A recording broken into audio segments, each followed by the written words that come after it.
Hello and welcome to For Future Generations, episode 56. It is the 22nd of March already, guys. Hope you all are having a wonderful spring. Spring equinox was this week. Fun times, fun times. My family and I celebrated by going camping. Had a good time, but we came back sunburned and tired, as one does. But we hope you are all doing well. I am Geoffroy, as always, joined by my wonderful friend Sean. Sean, how are you, man? I'm good. We had a new boy got baptized. That was cool. Always a good time. Big baby boom in our church, so very excited to be part of it and to also kind of witness it from the outside. So I mean, it's just pretty cool to see. We start when we got there, it was just a lot of old people, not a lot of young people. So it's been cool to see. Well, and it's kind of a self-creating problem too, because if you end up with a church with all old people and no young folks, one young family comes and they look around and they maybe stick it out for a little while, and then they decide, you know what, we can't do this. We need a family where there's other like-minded, like-aged people, and so glad that things are progressing that way. But today's topic is Netanyahu dead or just taking a sabbatical? There have been all kinds of crazy videos coming out of the Middle East. Some are AI, probably all of them are fake. Who knows? We're going to dig into it. It's just going to be, we're going to have a fun time. We're maybe not going to elucidate, or maybe not going to discover the whole truth of the matter.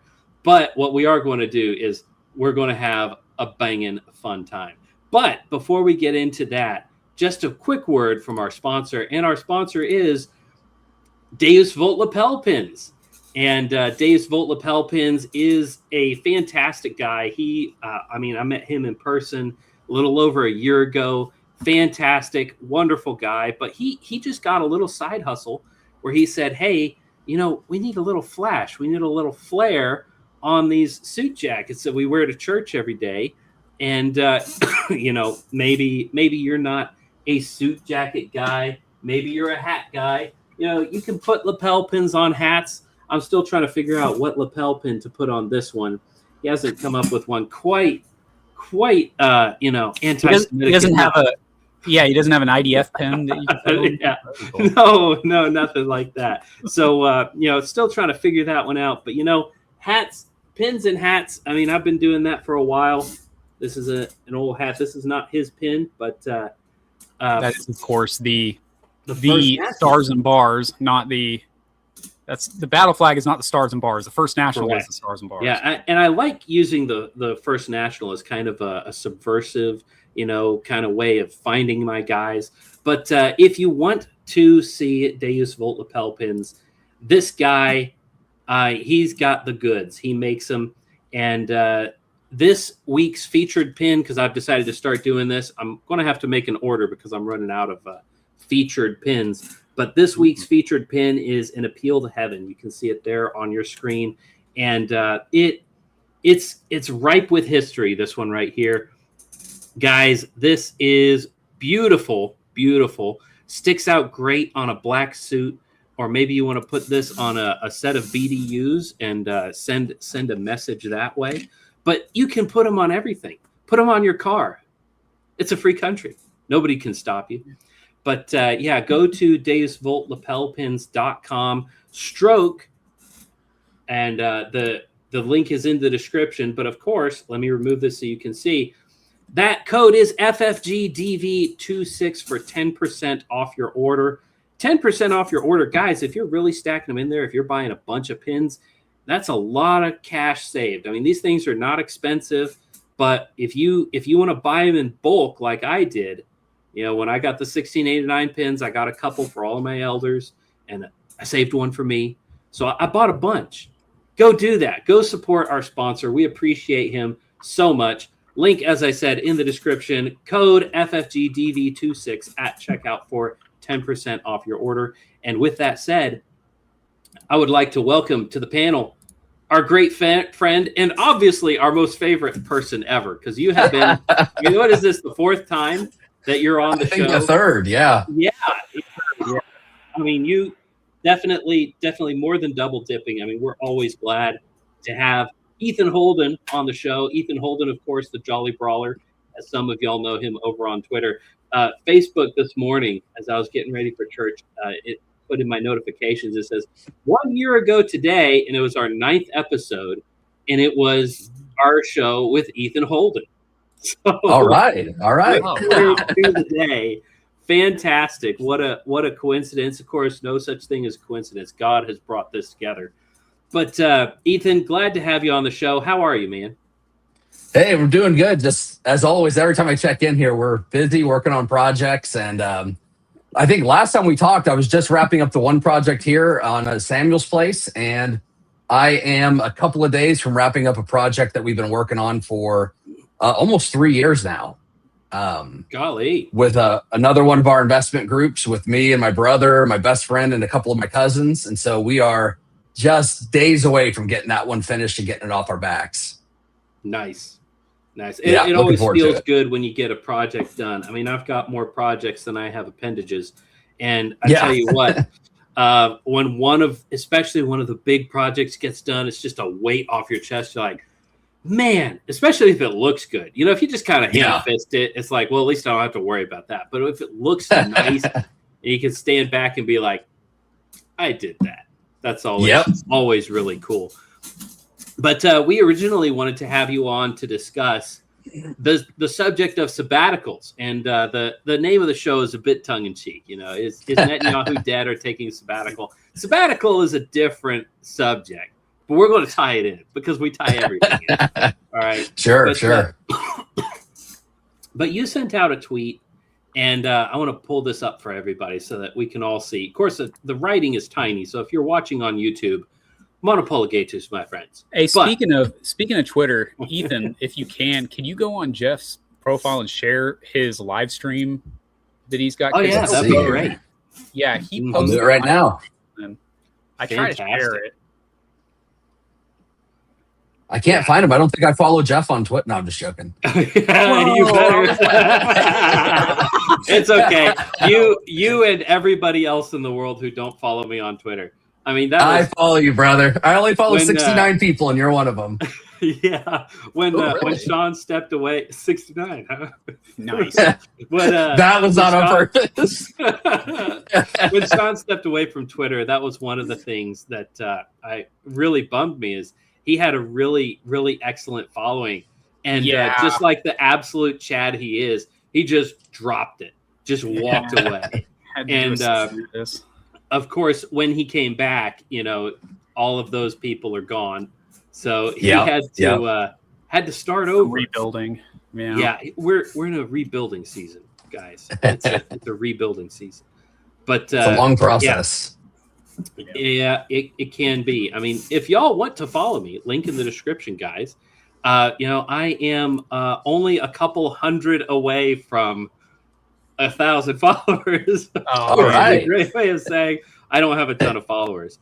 But with that said, what we do want to get into is this tweet from the Jolly Brawler, which I will read out to you. Nice, short. He says, is there a group outside of clergy, academicians, which I'm not sure if that's a word, but we'll proceed. I just make it up. Lefty journalists who plan to write a book that considers extended sabbaticals to be a normal thing. And boy, that got a lot of people talking. That got a lot of people subtweeting. You know, there were a whole lot of people all over the internet who all of a sudden just decided to talk about sabbaticals. But they didn't want to talk about the Jolly Brawler. They just wanted to talk about sabbaticals for some unknown reason. You know, they just kind of crossed their mind that day. But this is a great little follow-up underneath, and I'll go ahead and read that out. He says, if a pastor needs scheduled sabbaticals, I'm not convinced he's in the right line of work, especially given that the men in his congregation likely work much more physically and often mentally demanding jobs than the pastorate, and would be laughed out of the factory for asking about a sabbatical. I also know that many elder boards force sabbaticals as a way to care for their pastors. This practice should be stopped.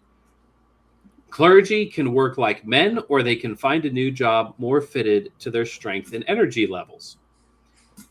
And boy, you can see the replies on that one just got even more heated. Lots of people coming in. Rook, Papa Alpaca coming in, supporting the statement. Jason Tucker has a little bit of a commentary here, but you're seeing a lot of people like Nathan Zekveld. I bet he's a pastor. He is. He says, Grand Prairie pastor posting about the local, the mundane, the theological, the cultural, and political. Presbyterian, Catholic, Orthodox, Reformed, and Reformed. That's not Texas. It wouldn't be. Well, Grand Prairie, Texas doesn't have an E. Yeah. Yeah, that's what I'm saying. Like, I wonder where that. Yeah. But, I mean, there's enough prairie across this country that there's probably lots of places called Grand Prairie. But, yeah, I mean, you're seeing a lot of working men who say, yeah, what's up? I don't get it. And a lot of pastors saying, no, man, trust me, bro. This is really, really necessary. But, Ethan, if I could, I want to throw this your way and just tell me kind of what were the thoughts that were running through your head that made you think, you know what, the world needs to hear and consider the subject of sabbaticals? Yeah, well, it was a handful of things that kind of fired up that, were kind of bouncing through my mind and prompted that tweet. And a few of them were just, I'd heard a couple of stories over the previous weeks of pastors who had taken sabbaticals. Like one was 3 months, one was 6 months, one was a year. And coming back, not having the energy to go back to work, leaving the pastorate after they've come back from a sabbatical, like not even lasting another 6 months, because they got used to not working. That's like taking your 2 weeks and then quitting. Yeah, right. Or taking your summer vacation, then popping out. That's taking advantage of things. Yeah, for sure. And I think one of the, I think there was kind of a lot of things that went into this that made me start thinking about this. But the other one was this kind of myth that is built up around the pastorate. And I'll choose my words carefully, because I think you do get into a dicey situation when you talk about this. You don't want to be too glib, but I think that just like in the past where we heard about like teachers are the true heroes, and you'll never understand what a teacher does. You could not possibly fathom it unless you're a teacher yourself. You could never pay them enough money. Right. They are the true heroes. And you also saw this with mothers. Being a mom is the hardest job. And again, don't get me wrong, being a mom is a hard job. Like only thing worse is being a single mom, right? Yeah, right. The heroes of heroes. Right. The ones who get celebrated on Father's Day. Right. But it is all of those. There's like this myth built up around the pastorate that it's like it's the hardest job because they have the cares of the world. They have the weight of everybody's burdens in their congregation. And so if you don't give them a sabbatical, they're going to burn out. And I guess I've just been blessed in the fact that I've sat under multiple pastors in my life. Not a single one of them has taken a sabbatical. And they were all men who were cut to be pastors. They were, it's kind of like me in my line of work. I never think, oh man, I need a vacation from my line of work. I'm cut for this. This is what I'm built to do. And I think with most pastors, they feel the same way.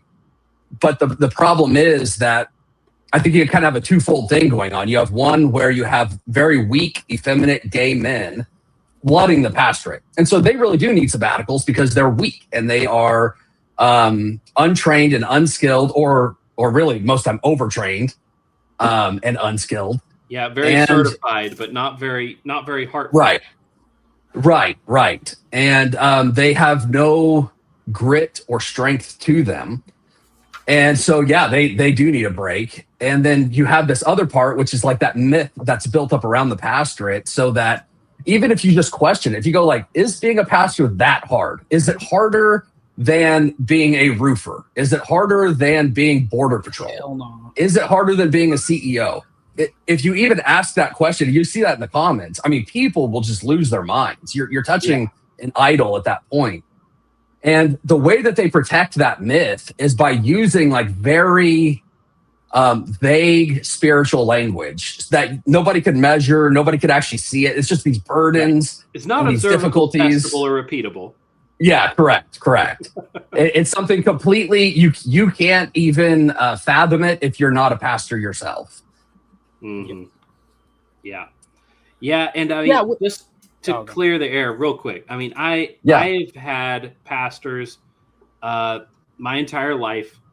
0 of them took sabbaticals until I was an adult.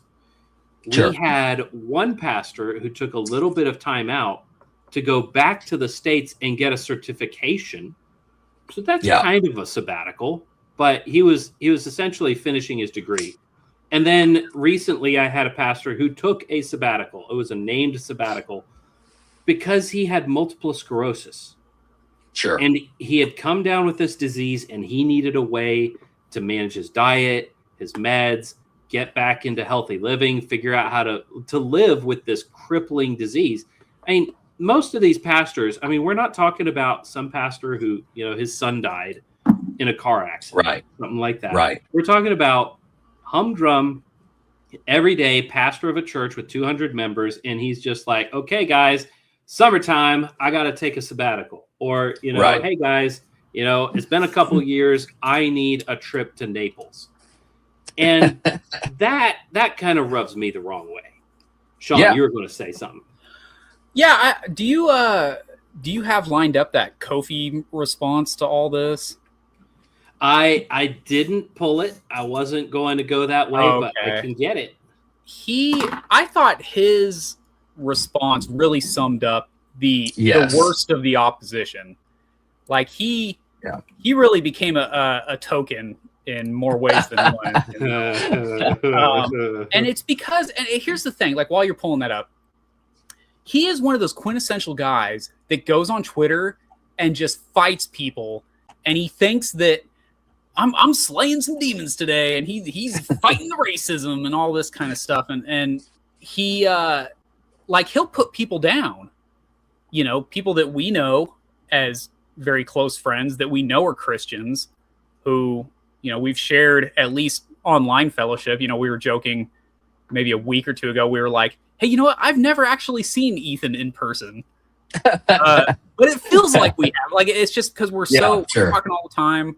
And, when everyone else hates you, you kind of start to love inward. Yes. more. Yeah, very much so. And so he's one of those guys on the outside that's just like, oh, I hate Christian nationalism. I'm going to poke. I'm going to get into every fight. And then he posts, do you have it? I have your response. I'm still looking for his original. Is it, he might have blocked it, or his what? name is hard to spell, and it's Kofi something. Yeah, but now I'm scrolling down for the date. But yeah, he's just talking about like, I was so burnt out, and like I almost wrote a bunch of really strongly worded letters, and oh boy, I was gonna crash out real hard, and so that's why I needed a sabbatical. And he said he takes off a month a year from the pastorate. That's what he said. I take off 1 month a year. And I'm just like, what is, I came up, we talked about this last week. Like I came up through the SBC pipeline, took myself out of that pipeline in time, but enough to see that a lot of these guys, you don't understand, the pastorate's so hard, man. Yeah. Oh, and they build it up and they build it up, and then you shadow these guys. Was part of my what do they call it? Part of my degree. Like an internship. Okay. Yeah, you're like interning, you're shadowing these guys, and you see what's going on, and it's like, you take an entire day a week to write your sermon? That's insane. Like that should, I mean, just me personally, I feel like your sermons should just be an outpouring of your regular study. Yeah, there he is. Sure. I think so. To your point, what you said, Jeff, about Jason Kovacs, like you're like, oh, he's not being gay. I think a lot of the people affirming him were being gay, and so it made me think that he was being gay. But so just to read this off, he says he's responding to Jason Kovacs. And like I said, Jason, I mean, while we disagree with him, he doesn't seem like a bad guy. Kofi is Bad Kofi. guy. And he says, I take a month off every year. I started in 2023 after a horrid 18-month period where I almost had a breakdown, almost wrote a brutal set of letters Oh, no. to a bunch of folks who had hurt our family and almost walked away from ministry entirely. I needed it. You know what? If you can't take the heat, get out of the kitchen. Yeah. Is one piece of advice. And that's not just a shot at Kofi. That's true for anybody in any job. Look, if you're in a job, I don't care if you are a doctor, a lawyer, a cowboy ranching, or if you're a pastor. But if you, after 18 months, almost have a mental breakdown, you need, one, to grow a pair. Yeah. Two, you need to get a different job.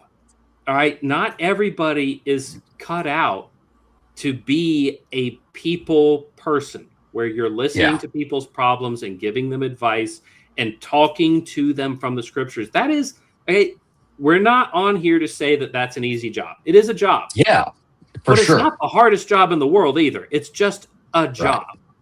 All right. And if you're not cut out for it, get a different job. I mean, if you're pouring concrete curbs 12 hours a day and you're like, man, I just can't take this anymore. I'm burned out. My body's wasting away. My family's falling apart. Get a different job. All right. Yeah. Maybe sling some fast food for a little bit till you get your mind figured out. But, there are other things to do than what you're doing right now if it's causing you a mental breakdown. Okay. The fault is in yourself, not in your stars that you're having a mental breakdown. All right. Yeah. Well, I agree. And that's kind of, it's one of those like self-feeding loops, because when you talk about this, they just go, well, you don't understand because you're not a pastor. And I'm like, well, I was doing ministry for 2 years and it would have went on indefinitely if I didn't have to come back to the States. That was much more difficult than a pastorate. I remember actually, I think it was that Nathan guy I was talking to. And he was saying, like, you can't understand the emotional burdens. And I was like, I'm not trying to play this card lightly, but it was like, I buried more babies and small children in the 2 years I was in the Philippines than you probably ever will as a pastor in the first world. I likely preached more sermons in 2 years than you probably will do in 10 years in your church with your salary. And I understand the burden that comes with it. And when, I showed up to the Philippines quite a bit softer than when I left the Philippines. And one of the things that you realize when you're like, I remember going, so I got off the plane in the Philippines. 12 hours later, I was at a funeral for a 14-year-old girl. And right after this girl had died, she'd been dead for like maybe 2 hours. And all of a sudden her body just started violently shaking. And I was like, what in the world? Like, I thought like demonic activity. Mm-hmm. And anyway, I think it was a 14-foot, it was either 12 or 14-foot tapeworm came out of her. It was the thing that killed her. And it was, as soon as she was dead, it was done feeding on her and it got out of her body. My dad ended up preaching a 10-day, that they do wakes over there. So we did a 10-day wake. And I remember after the first sermon, I asked my dad, I said, you're surrounded by all these people crying. Like, how do you make it? This is a horrific thing. I'd never seen anything like it in my life. How do you do this without crying? And my dad just said, well, what they need is a pastor. They don't need one more person crying. And my dad would go home and cry, but he's not going to cry up there when they need somebody to be strong and to lead and do all. And so having that sort of responsibility will either toughen you up and make you rise to the occasion, or it's going to buckle your knees and you're going to fall. And my dad was one who like could not afford to fall. So too many people depended on him. Yeah, exactly. It's just part of being a man. Well, that's I don't know. That's a pretty high demand. Be a man. Be a man as you're a pastor. Yeah. What kills me is the whole like, you can't understand. I need a month off a year because it's so hard. And I like to, you were making the point like, oh, you don't understand what the pastorate's like, but they put it on another level. Like, you don't understand in your job what that would be like. Like, right. The army gives 2 weeks worth of leave a year. So he takes twice as much leave from ministry as military people do. Like, that's insane that he thinks he's that high strung from, I mean, it's putting yourself on this pedestal. Like, oh no, Jesus isn't going to save people if I'm not at tip top shape at all times. Like, dude, I even said last week, the big thing that stood, well, maybe not the big thing, but something that stood out to me during that undergrad that I was doing was he was a pastor, and he was a professor, and he was saying, your sermon during the week is the highlight of nobody's week. Like, nobody is listening to your sermon like, oh, dude, that was the top. But if you treat it like that, if you take an entire day to preach a sermon, like, you are mismanaging your time, or you probably haven't put in that base level of training that needs to be done to be able to preach a sermon. Like, you shouldn't be starting from scratch every time. You don't have to go to every commentary and just glean off of what other people have already done. You should just be able to kind of look at the text and, okay, that's what it's about. And, ideally have some life experience that you can share with people, because you're not a mid-20s, hadn't done anything else with your life person at that point. Yeah. I think that's a big part of this. Yeah. Is this like people who go directly out of high school into seminary and into the ministry, and you're trying to minister to people. Well, I can't remember if we pulled it up yet, or if that was before the show, but Connell's response about, like, I work at a factory, I do all this work. You're not going to convince me that what you're doing is so incredibly difficult. And so you have these kids who have, like, no experience. They go into the pastorate, and then, that probably is the hardest thing that you particularly have ever done. But all of your congregants have done harder things. Yeah. And you need to be able to minister to them. Connell said, I work 5/10s in a blue-collar industry, breaking my back, and I don't get a sabbatical. And your reply to him, too, you say, I've never met a pastor who needed a sabbatical who I thought was fit for the job. The work that I do is difficult, intense, and ranges from swinging hammers to drawing plans to managing a fairly company. Oh, it's supposed to be, fairly large company. Disney. Yeah. Outside of my weekly Sundays off, I never long for vacation or sabbatical because I am fit for what I am doing. Granted, I am designing my companies to ensure that eventually, soon actually, I'll no longer have to do any of the tasks I don't love doing.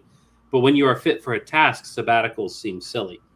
And that's kind of part of what we've been speaking to here is, if you're not fit to the task, first off, that is not necessarily an indictment against you. It might be. Right. And in some cases, it most certainly is. But not everybody is. God didn't design every single child to become a nuclear scientist. All right. This idea that you can be anything you want to be. I could not become a nuclear scientist. I'm not good at math. I'm not a math guy. All right. I am not a world-renowned chess player. I could not become the best chess player in the world, no matter how hard I tried. I could get good at math. I could get good at chess, but I would never be enough to be the top tier. And there are some people who are not good at handling people drama. Okay. My grandmother does not have the temperament to be a pastor because she melts under drama. First off, she's a woman, so she can't be a pastor for that reason. But there are certain personalities that handle that kind of stuff very well. There's a gentleman I know, whom I won't name, who I'm not related to him, but we're related through, marriages and stuff. He is an elder in his church. He's not a senior elder, but he's one of many. And he just has a very calm demeanor. He's a very, very calm person. And he's good at dealing with people drama because it doesn't stress him out. It doesn't wig him out. And he's able to see through it and give guidance. And he's also very wise. And he also has 18 children. I'm kind of giving out a little bit. If you know, you know. But I mean, this guy is very, very good at dealing with drama. And not everybody is. And if you're not cut out for that, maybe don't be giving, don't be hosting marriage counseling sessions. Maybe don't be a pastor. Yeah. Well, and I think, and going back to the last part of that tweet where I was saying, like, granted, I am setting up my companies to be able to extract myself for longer and longer periods of time and letting the companies run. And the reason I wrote that was because this is, to a lesser degree, this is what pastors also should be doing, is setting up systems in place so that not every single point of conflict, every decision has to come directly to them. We see this again with Moses and his father-in-law Jethro, setting up elders, setting up systems to be able to facilitate some of the things that happen in a church. If you make yourself the guy who makes every decision, squashes every conflict, and is kind of the central hub of the church, you're probably going to burn out. I mean, especially if you start hitting a church of 200 people or something like that. And so what a lot of the burnout comes to, I think, is either somebody who is weak and soft and not up to this particular task, because being a pastor is a hard job in particular ways. And so not everybody's cut for that. So you have that, or you have people who cannot manage, they can't manage people and conflict and systems and put those things in place to be able to protect themselves, protect their time, protect their families, their longevity. And they kind of, I think, often struggle with this like main character syndrome. Like everything, I'm the guy, like I am the guy. And if I don't do this, it's not going to get done. Maybe it doesn't need to get done. Some things can fall away. And kind of like single mom attitude. How can I make this about me? Yeah, right. Everyone's talking about World War III. What about World War Me? It's everything is just kind of like centralized on them. And so I think that's a danger. So that's these tweets were never designed to really attack pastors. It was to, one, point out that we have a lot of great pastors out there who they were in the comment section, including C.R. Wiley and Thomas Bohr and all these guys who are great pastors.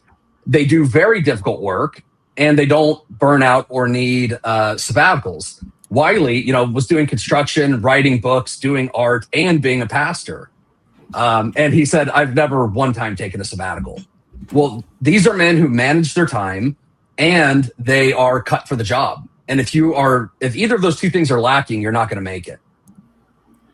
Yeah, it bothers me that these guys come out talking about how hard what they do is, because everyone else is looking from the outside and then, comparing it to guys like Wiley and being like, you're not very impressive.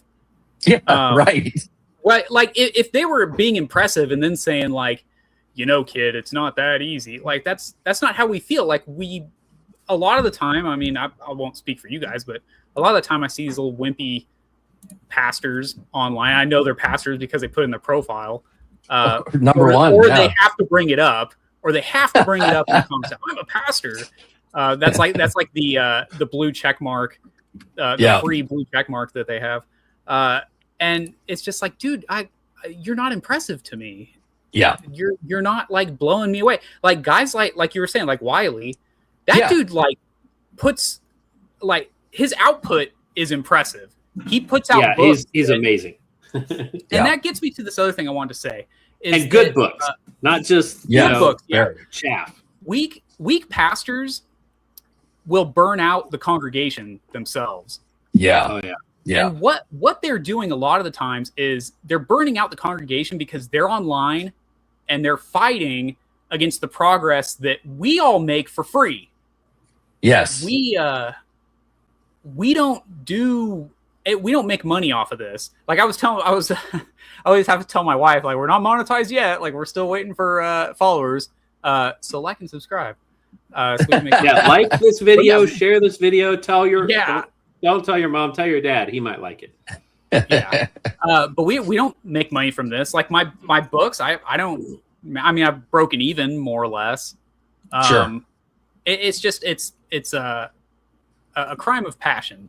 But these guys that they're holding us back, right? When you see guys like this Kofi guy, we're trying to make strides. You know, Christian nationalism is the big movement of our guys over the last couple years. It's made huge waves. It's gotten academic interest, at least, whether or not the Academy has said it's good or bad or whatever. People are talking about it. I mean, even like Doug Wilson made the point. He was like, whether or not they like this book, now they have to address, Stephen Wolf's book. They have to address it because that's the book that people are going to go to. He's written this treatise. And so anyways, all that to say, we're trying to move forward, right? We're trying to hold our politicians accountable. We're not apologizing when we say, no, we want a Christian nation for real. Right. But then you got these guys that are like, oh, but then I don't get to be part of the nation because I'm from Africa and I did it's just a whole. Yeah. Correct. Correct. You are correct. Yeah. You're on the front. You get it. It was in the UK last week. There was this, they're having this question, kind of like we've had, what is an American and what is a woman? They've got the question right now. What does it mean to be English? And there was this woman on the news asking Charlie Downs, who is a ripping young guy over there doing the Lord's work. And she asked him, I'm from Ghana. Am I not English? And he was almost befuddled. He was like, you said you're Ghanese or Ghanan, whatever it is. Ghanan. And you Ghanaian. said, oh boy. He said, and he couldn't say it because he's too British to be, he's too polite to just say, you stupid woman, you just said you're not English. Yes, you're not English. You just said you're not English. And but he handled himself very well. But all this to say, we're just trying to hold our pastors accountable. And I think Sean said it quite well. He said, for the record, my pastor is awesome. It's your pastor who sucks. Yeah. Yeah. I mean, we love our pastors. And, mine's great. I mean, I've got 3 elders. They're pretty awesome. They're pretty. You know what my pastor does? That's better than what all these guys online does? He doesn't hold me back. That's the number one thing I can say about him. It's the old I forget if it's like it has to do with the medical field. It's like one of the laws or something. It's like first do no harm. Like that's the first thing. Right. The Hippocratic Oath. Like first do no harm. That should be your first thing as a pastor. Don't be burning out your congregation. Like I just said. First thing first, I won't dox you to your employer. Yeah. Right. Thanks, buddy. And then why aren't you tithing? Did I just got fired from his job? Yeah. These guys they're doing extreme damage to any kind of popular Christian movement by doing their little whataboutisms and but I need to make sure that people can still vote Democrat in my congregation and not make them feel bad. And then they cry about it. So that's the worst part about it is, you guys being mean. I almost wrote a letter because you said a mean thing to me. It's like, dude, get out of the way. It's the next man up. Yeah. Like, I don't remember if that's initially a baseball analogy, but it makes sense in baseball. Oh, you struck out looking like an idiot. You didn't get your bat off your shoulder. All right, next man up. Like go grab some pine because we still got a game to play. We still got outs to work through. Like it's just really frustrating. And when I say like next man up, there's so many guys that, maybe have like the undergrad or whatever, but they don't have the seminary. They don't have that degree. And they're ready to be pastors. I mean, a lot of the guys that we admire don't have, I guess, all the credentials. But there's guys in the congregations that are just ready to go. There's a guy, actually the guy that is now my youngest child's godfather as of today. He could be pastor easily. He's one of the elders at the church, but I mean, like that's at least in our church, like that's kind of it's obviously different. Like he's not getting paid, right? He's not preaching. Sure. The pulpit is exclusive for pastors. Like it's not like an elder comes into film. Like you would grab a pastor from elsewhere if and when he's out of town. But Sure. All that to say, they're good men ready to go, and all these guys that are just like filling pulpits uselessly are just a speed bump in the way of getting the right men. They're the who's the fat guy with the useless sons in Judges? They're that guy. Who am I thinking? Eli. Yeah. Eli. Oh yeah, Eli. That McFaggot. Yeah. Right. Yeah, but then it's interesting too, and this is a bit of an aside, but Samuel, who learned all of his parenting skills seemingly from Eli, had the same problem. You know, when you look at later in his life, his sons also were not very good. And apple does not fall far from the tree. Sure. Yeah. So just that's one of the reasons why being a pastor, one of the qualifications is having faithful children. Yes. Because if something like Eli's son starts happening, I mean, that is an indictment on Eli. God showed up and said to him, "You are the problem." He said that to Eli, and bad things happened because Eli did not have his house in order. But that's a bit of an aside. Let's get back to one of the best tweets of the year. I mean, it's early. For the record, this is after he blocked me, or else I would have shared it, right? So I had to screenshot it. So he's replying to somebody. He says, "I know we are not betting men, but what's the over-under? This is someone who isn't in vocational ministry." So first off, he's noticing the fact that the only people defending sabbaticals all have a vested interest. Exactly. Bad sign. Kofi, pay attention. Maybe that's a problem. Okay. Get a vested interest. A vested interest. Yeah. Vestment. Gotcha. But Sean replied, he says, "I have a 1 in 12 chance of winning the bet that this Kofi guy is also not in vocational ministry."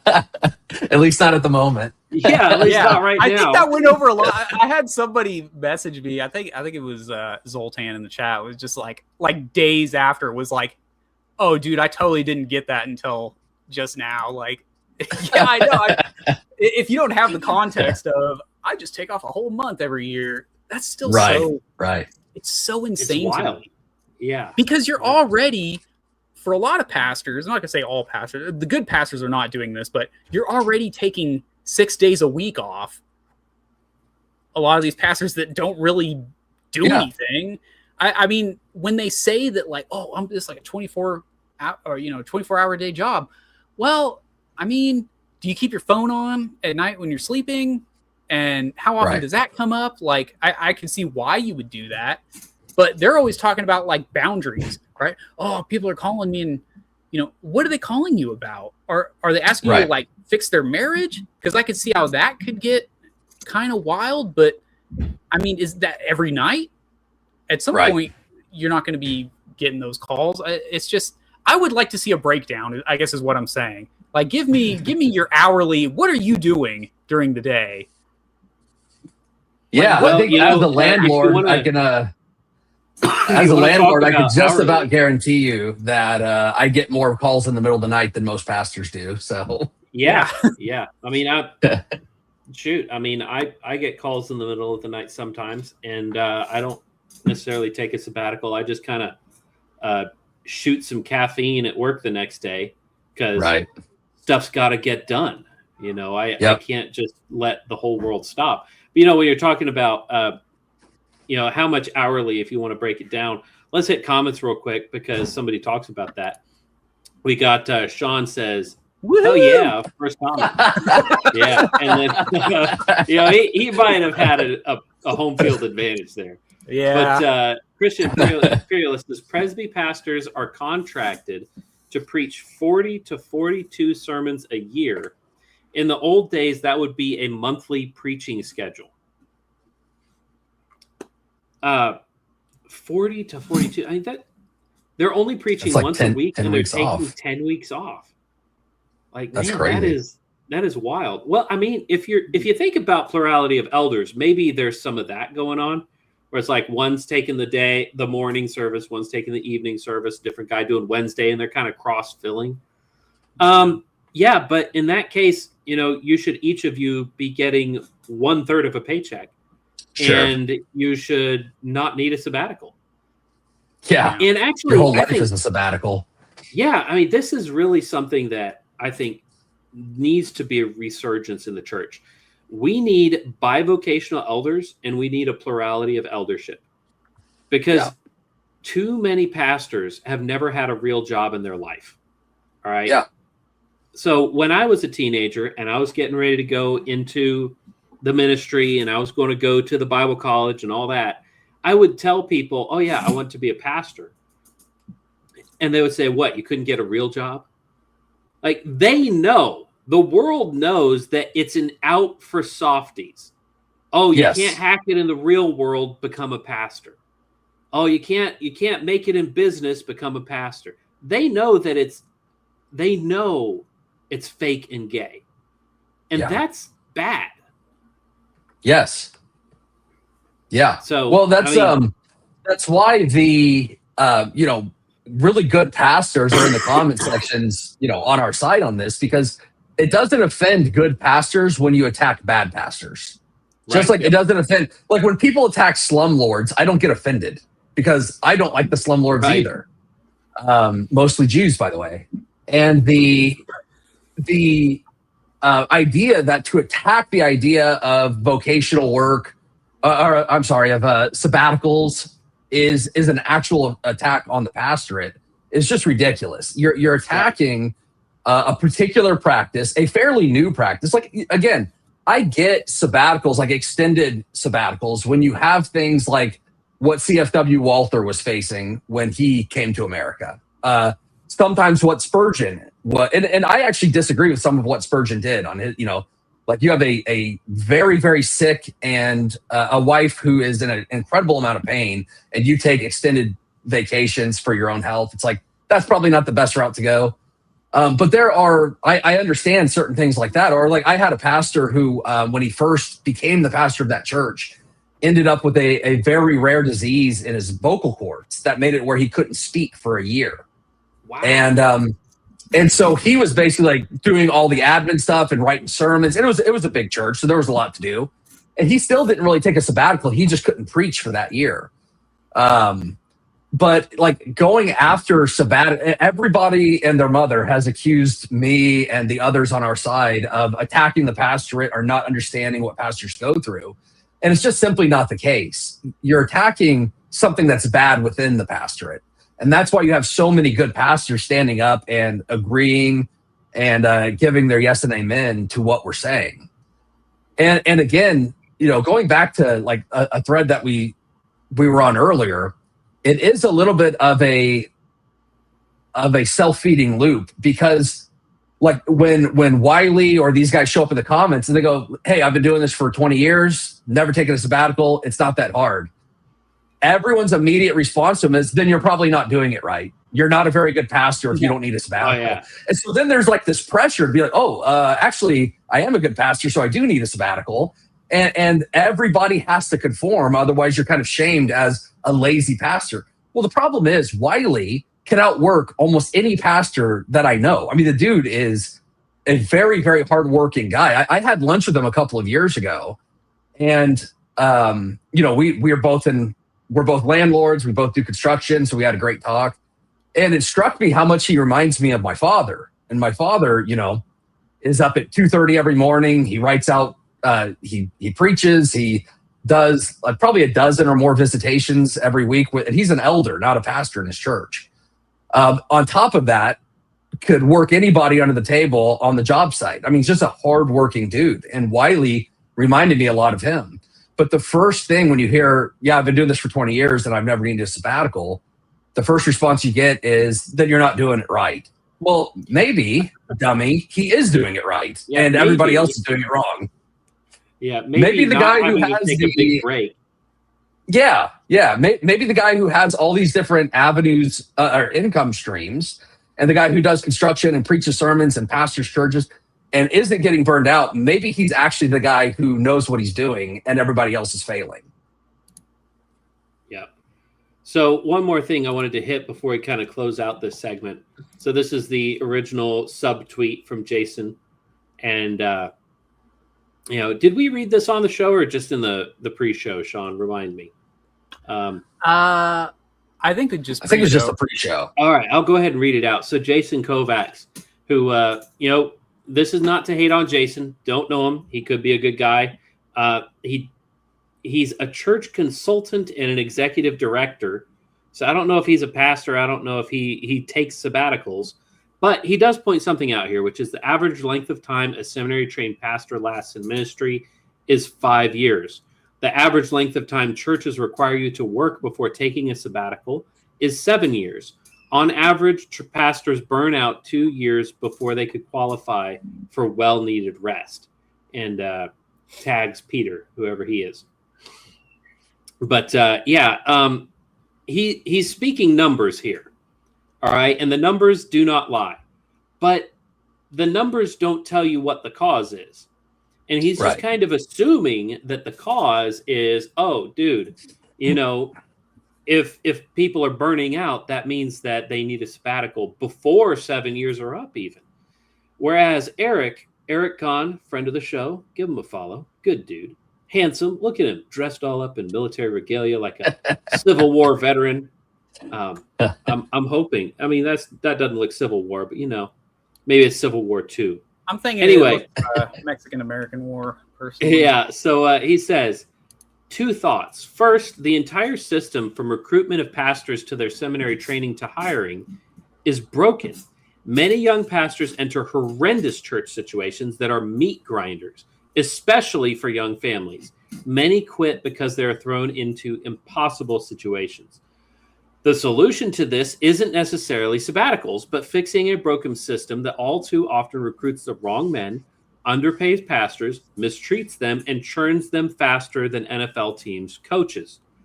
Second, soft churches recruit and hire soft men to pastor their churches.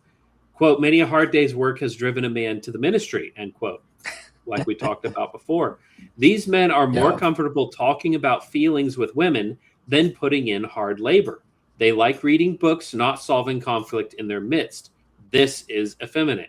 And this is coming from Eric Kahn, a guy who reads books. Okay, he is not some anti-literacy crusader. All right. He continues, no working men will respect such softness. This is not new. Sabbaticals don't solve this problem either. Leon Pottles wrote of the early 1800s, quote, businessmen disdained the clergy as, quote, people halfway between men and women, end quote. Ministers found the most congenial environment not in businesses, political clubs, or saloons, but in the Sunday school, the parlor, the library, among women and those who flattered and resembled them. Moreover, they were typically recruited from the ranks of the weak, sickly boys with indoor tastes, who stayed at home with their mothers and came to identify with the feminine world of religion. The popular mind often joined the idea of ill health with the clerical image. And that's a quote from the Church Impotent. So like we said before, too often our churches are hiring weak men to act like homosexuals, to pussyfoot with the women of the church, to talk about feelings instead of leading men. All right. And I said this in a tweet. I said, men, ultimately, this is what is being missed is men want to be led. They're leaders who want to be led. Men want to lead. Men want to be led. And if you go to a church and the guy behind the pulpit does nothing with his life except write a sermon once a week and watch football the rest of the week, men aren't going to go to that church. Yeah. Because there's no leadership there. Because men want to build something. They want to create something. Good men create. And weak, effeminate men can't lead a man who wants to create because they don't know how to create. Yeah. Well, even in that last line, so 2 things. One of that last line where he talks about clergy being somewhere between men and women. This is for a long time, clergy have been referred to as the third sex. And because they're not quite men and they're not quite women by and large. And this is like, I remember listening to Sproul talk about when he was a kid and he was thinking about becoming a pastor, and his uncles were making fun of him, calling him the third sex. And they actually had another, I can't remember what it was. They called him like Little Fairy something. It was some effeminate name, because they knew that this is generally not, this is what the pastorate has become. It seeks out and makes room for these kinds of people, for emotional, unstable, soft people. And that is a huge problem. And going a little bit further up about talking about pastors who can't work, somewhere in one of those threads, one of the ones we were looking at earlier, somebody had commented on there that they have a junk hauling business, and their pastor wanted to come out and work with them one day. And he said, I think he was 2 hours in, he was so ashamed of his pastor and how weak he was, how unable he was to assist lifting things, and how he was really just more of a liability on the job site. And I think he ended up leaving that church, if I remember right. And you juxtapose that. This is kind of like when we go after loudmouth women and hoes and all of those things, people automatically go, well, it's because you hate women, you hate your wife. And I'm like, no, I have a great wife. That's why I don't like bad women. I'm used to what I've got here, you know? It's the same thing with pastors. It's like, you know, I joined the Lutheran Church last Sunday. And from the last time that we talked until last Sunday, we were going through catechism with our pastor. And one night, Sam and I rolled up late for catechism because we were coming from an hour away. We had a truck loaded down with supplies, and we had to haul a bunch of stuff into the house. And my pastor was already there and, you know, dressed nice and everything for our meeting. We're still in our overalls and boots. And he saw what we were doing, and he came out through the back door and helped grab great big, doors on the jam, hauled them off the truck, helped us haul it all inside and get everything staged. And he's just a working guy. Even my last pastor, who, you know, you guys, I was on this show when I talked about how that all ended. He was a hardworking guy. I mean, he'd get on his hands and knees and lay tile and build things. And awesome. And yeah, that it's sitting under men like that make you disdain these types of people like Kofi, who's like his version of doing something in the pastorate is having a meltdown and writing a letter. It's like, you could quit being a faggot and go do something, you know, be a man, go have a confrontation, strengthen up and keep moving. Yeah, I need to find a tweet somebody had where they were like, you don't understand. I'm a pastor and I mow my own lawn. And I do it was like some crazy list of things. And I was like, what? Like, did you think you cooked with that? Like, what do you think? Do you think we don't also do that? I mean, I work a full, I work 5/11s a week, and I also mow my own lawn. Yeah. Maybe not as often as I should, but I do.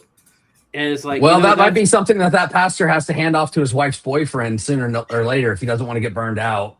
That's a brutal. I mean, it's like you have to feel bad for pastors because they have to work and have to do things. And again, it's like sitting under good pastors will make you resent those types of people. Because again, every man sitting in the pews at your church is doing those things. And you're the only one who is complaining and thinks that you need a sabbatical because of it. Yes, pretty wild. Pretty wild. All right, well, let's hit some comments. We've been going for about an hour. Let's see. Christian Imperialist says, ever see The Sopranos? The priest is constantly visiting the wives and watching movies and eating, and the mobsters just ignore the priest and consider him, insert Italian homo slur. What's that? A fagotto, you know? They don't have any respect for that. And the thing is, it's this is not new. All right, we're not pointing, we are not revolutionaries. We are not, the sun rose this morning upon us for the first time. This is a problem since time immemorial that people have noticed. The pastorate tends to be filled with effeminate men, and it's a problem. Yeah. It's a problem. Yeah. Let's see. Actually, I think I skipped a bunch of these now that I'm looking. Let's go back up here. Christian Imperius says, for what it's worth, I know a Baptist preacher, faux Reformed Calvinist Baptist. Hey, That's not faux reformed. We're just more reformed than you are. All right. He takes a 2-month sabbatical every summer so he can follow his son to baseball camps for MLB Pipeline. Shaking my head. Yeah, that's taking advantage of your congregation. All right. When you sign up for a job, you are telling the people that you are there. And if you're not there for, 2 months of the year, dude, that is an incredible amount of time. Yeah. That's absurd. Absurd that you call yourself a pastor. If I was doing that, I'd call myself a part-time pastor. Yep. Yeah, that's not real. Like when I tell people that I've done some missionary work, I always say I was kind of a part-time missionary. All right, because I worked a real job and I took several months off in the summer to go over to India because I was working in propane. Propane is very seasonal. So you'd have long swaths in the summer where there's just nothing to do. There'd be days my boss would pay me to come in, sweep the shop, and then sit down and play 42 with him. Cool gig. I loved it. But yeah, I was not a full-time missionary. I was just doing missionary work on the side. All right. And if you're taking 2 months off in the summer to go play baseball with your son, that's not a real job. Yeah. Well, I'm sure all the steel workers in his congregation are doing the exact same thing. Yeah. I'm if you're at the mill rolling pipes and you're like, hey boss, just a reminder, August, September, I'm going to be off. Yeah, that's going to fly not. And that's not going to happen.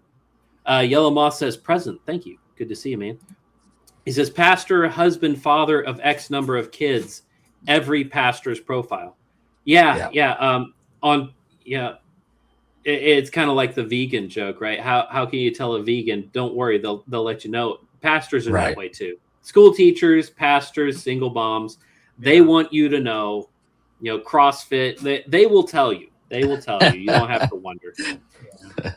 Yellow Moth continues. He says, Ethan has left so many of my middle of the night calls unanswered. I've almost given up trying. Yellow Moth, you must have the wrong number because if there's anything I know about Ethan, it's that he makes time for the brothers. And that's right. And he's not even my pastor, but I could call him and he would pick up. Yeah. Yeah. There would be background noise because he'd be doing something. But these next comments, it's like they're on the wrong video or something. This Light Switch 7 guy, he's talking about the next segment that we're going to get into. He says he's alive. Mona talking about Netanyahu. We will get into that. Dude, I forgot we were even going to be talking about Weekend at Benny's. Smotrich Ben Queer Mailovsky. Yeah, and if this is if he's talking about the Dimona strikes, I haven't seen that, and that might change. Spoiler, that probably won't change much of what we're going to say here. But Christian Imperialist, this was him talking about The Sopranos. Yellow Moth says, many Reformed pastors just use logos to write their sermons, or logos, rather, to write their sermons for them. Logos would be a good resource compared to what a lot of pastors are doing. The church that we got run out of when I was a teenager, because they were bringing a homosexual into the church. Well, he became a homosexual while he was a member, came out of the closet, and then our church did nothing about it. And then after that began promoting him into leadership as an open homosexual. And we opposed it, and everybody else left the church. And then we were the only people standing. And the pastorate and his special crew of deacons showed up and told us that, you know what, y'all aren't welcome here. And we said, you know what, I think you're right. And we left. But what he was doing is he was literally just buying sermons online. And we could sit in the audience. Like my mom's friend was on the pew adjacent to ours. And she would just Google and find the sermon. And word for word, he was just reading it out. Sure. And if you looked behind you at the screen, you could see the words that he was reading off the wall. And I'll give you this, great orator. The guy could read a sermon in a way that you thought he was talking about himself. But he was telling first-person stories about personal experiences that somebody else wrote. Yeah. He was lying. Yep. I mean, using Logos to write your sermon, I mean, it's a resource. You can use it. A lot of these pastors aren't even doing that. They're just literally phoning it in. Literally phoning it in. It's despicable. Well, it was a couple of years ago, they uncovered that with J.D. Greer and some other people in the SBC. And then actually, when I was in the URC, there was a pastor in California who was doing that. And a bunch of the elders got together and they stood up against him. And it ended up going all the way up to Synod. And Synod considered the elders to be divisive and not the pastor who was paying church money to buy the sermons. He got to remain the pastor. Gracious. Yeah. Yeah, that's something about the URC for you. Yeah. Yellow Moth says, that was me with the junk hauling. He wasn't out of shape. He could have worked. He just chose not to. And he stood there talking and distracting people who are trying to work. He's a lady. Man. No. He's a lady. My wife would have worked. Yeah. I mean, this is despicable. This is fat, lazy, homosexual behavior. This is just egregious. Yeah. He says, sounds like a theater kid. Great orator, gay, too weak to do a real job. Yeah. I mean, he seemingly had a real job before he became a pastor. He was a chef, which, not the manliest job in the world, but I know some guys who are chefs who are masculine. I mean, Gordon Ramsay, quite famous for being a very masculine chef. Yeah. So it can be done, but I mean, he was not it, definitely. And then Christian Imperialist, why was he buying the sermon if your mom could find it for free? He may be gay, but that's clearly not a J. Yeah, I mean, probably you get into legal issues if you use somebody else's sermon without paying for it. But yeah, just wild stuff. Before we go to the next topic, I did have a speed run through some stuff on Twitter. Go ahead, launch it. Yeah, let me add to the stage. Oh, I'm there. There we go. Where are we at? This was one of Ethan's Pennsylvania tweets. Teenagers could be here. I hate Pennsylvania teenagers. He said, it was funny. Yeah, Ted was like going at it, and I'm like, does he understand what he's doing? Does he know what he's doing here? Yeah. I had added to what Ethan said. If you're too weak for the pastorate, step down. It's time for the next man up. Layman babying pastors is what put denominations like the LCMS in the state it's in. I use the LCMS just to mock home field and not just go after, because you could say this about any mainstream, maybe not mainline, but the mainstream ones. You know what I'm talking about. You've all seen it. This was some statistics enthusiasm. This is my boy. This is what I was doing. Yeah, this is what I'm doing while my wife is sitting there in labor. Statistics enthusiasm. Yeah, that's a good use of your time. Yeah, why not? This was one that really killed me. So this, again, guy that blocked me. Ethan, I piggybacked off of yours. It didn't really have to do with exactly what you were doing, but I was like, I'll get more views if I do that. He said, I'd love to see any working in scare quotes, man, do what I do. I actually do my job around the house and everything outside of it too. I wouldn't be so cocky about me where you. Very, so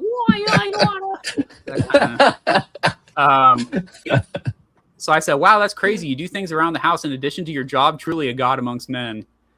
And then he kind of fell off the wagon here. No, I do very around the house, inside and out. And no, he does not work. Wow. So I said, I'm not shocked this guy blocked me. This is probably the first time someone has pointed out that pastors aren't doing some Herculean effort compared to their congregants. Looks like he turned to day drinking to cope at the end there. And then, of course, this is me reacting to such a man. We're not worthy. Tanner Cartwright had a good... I need a sabbatical because stuff is hard. My brother, what you need is to get your T levels checked. That I know he says that as like a burn, but that could be a legitimate thing. If you're just constantly like, oh, I'm so tired. My studying makes me tired. Like probably got a T-level issue, dude. Yeah, and that's not just in the pastorate, guys. If you are really struggling to work a full day's labor at your job, like if you get home and you've got no energy left to do with the kids and help the wife out with whatever projects it was she didn't finish up, get your T-levels checked. It might be a medical problem. Maybe, consider dieting. I mean, you might be in shape and still be eating garbage, because you can be in shape and eat junk food if you're eating the appropriate amount of calories, but that doesn't mean you're healthy. So some of this could be a personal issue that you need to deal with. Yeah. This one people seem to really like. 266 likes. I didn't even see that was doing well. This, I did not make this AI. It's obviously AI, but I found it somewhere. So this might actually be based off a real guy. Sorry if you're the real guy it's based off of. I just found, I was looking for, I think I Googled like pastor talking to person or something like that. I said, hey, Johnny, I just finished a long day of importing foreigners and advocating for liberalism, making every aspect of your life and career worse. Also, you're being kicked out of the church because some McFaggot shared one of your tweets. I need a sabbatical to take the edge off. And that's how it feels, man. It's these guys, they're burning out the congregation with their silliness online.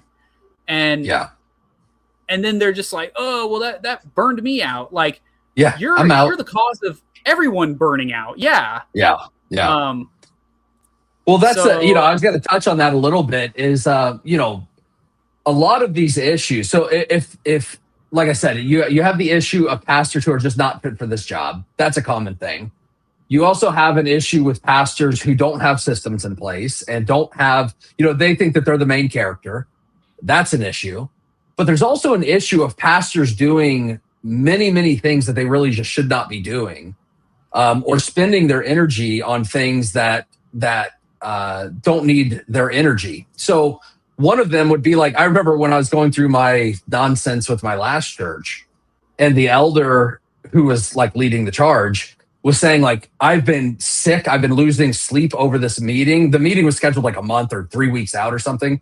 And every day it was just like eating at him. Like the idea of having a conflict with me was keeping him up at night.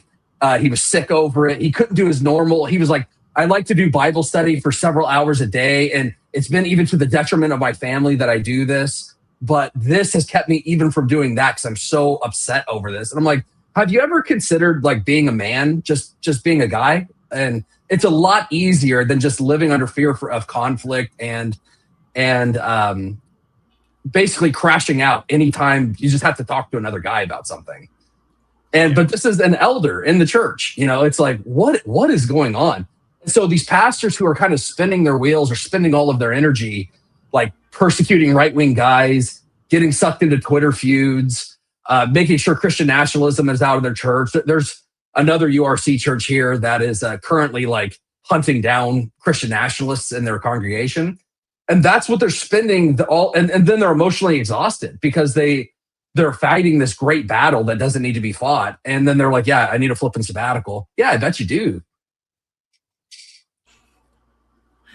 Yeah, there's a lot of guys like when they go going after who are they going after? Michael Spangler now. They're like everyone's going after him because he said we need a Protestant Hitler. But like if you ask them like, well, what exactly about a Protestant Hitler would you hate? Would it be getting rid of the degeneracy and the underage children being used for sex work? Bestiality commonly out there. Usury. Transgender clinics. Usury, burning the transgender clinics books. What part of that don't you like?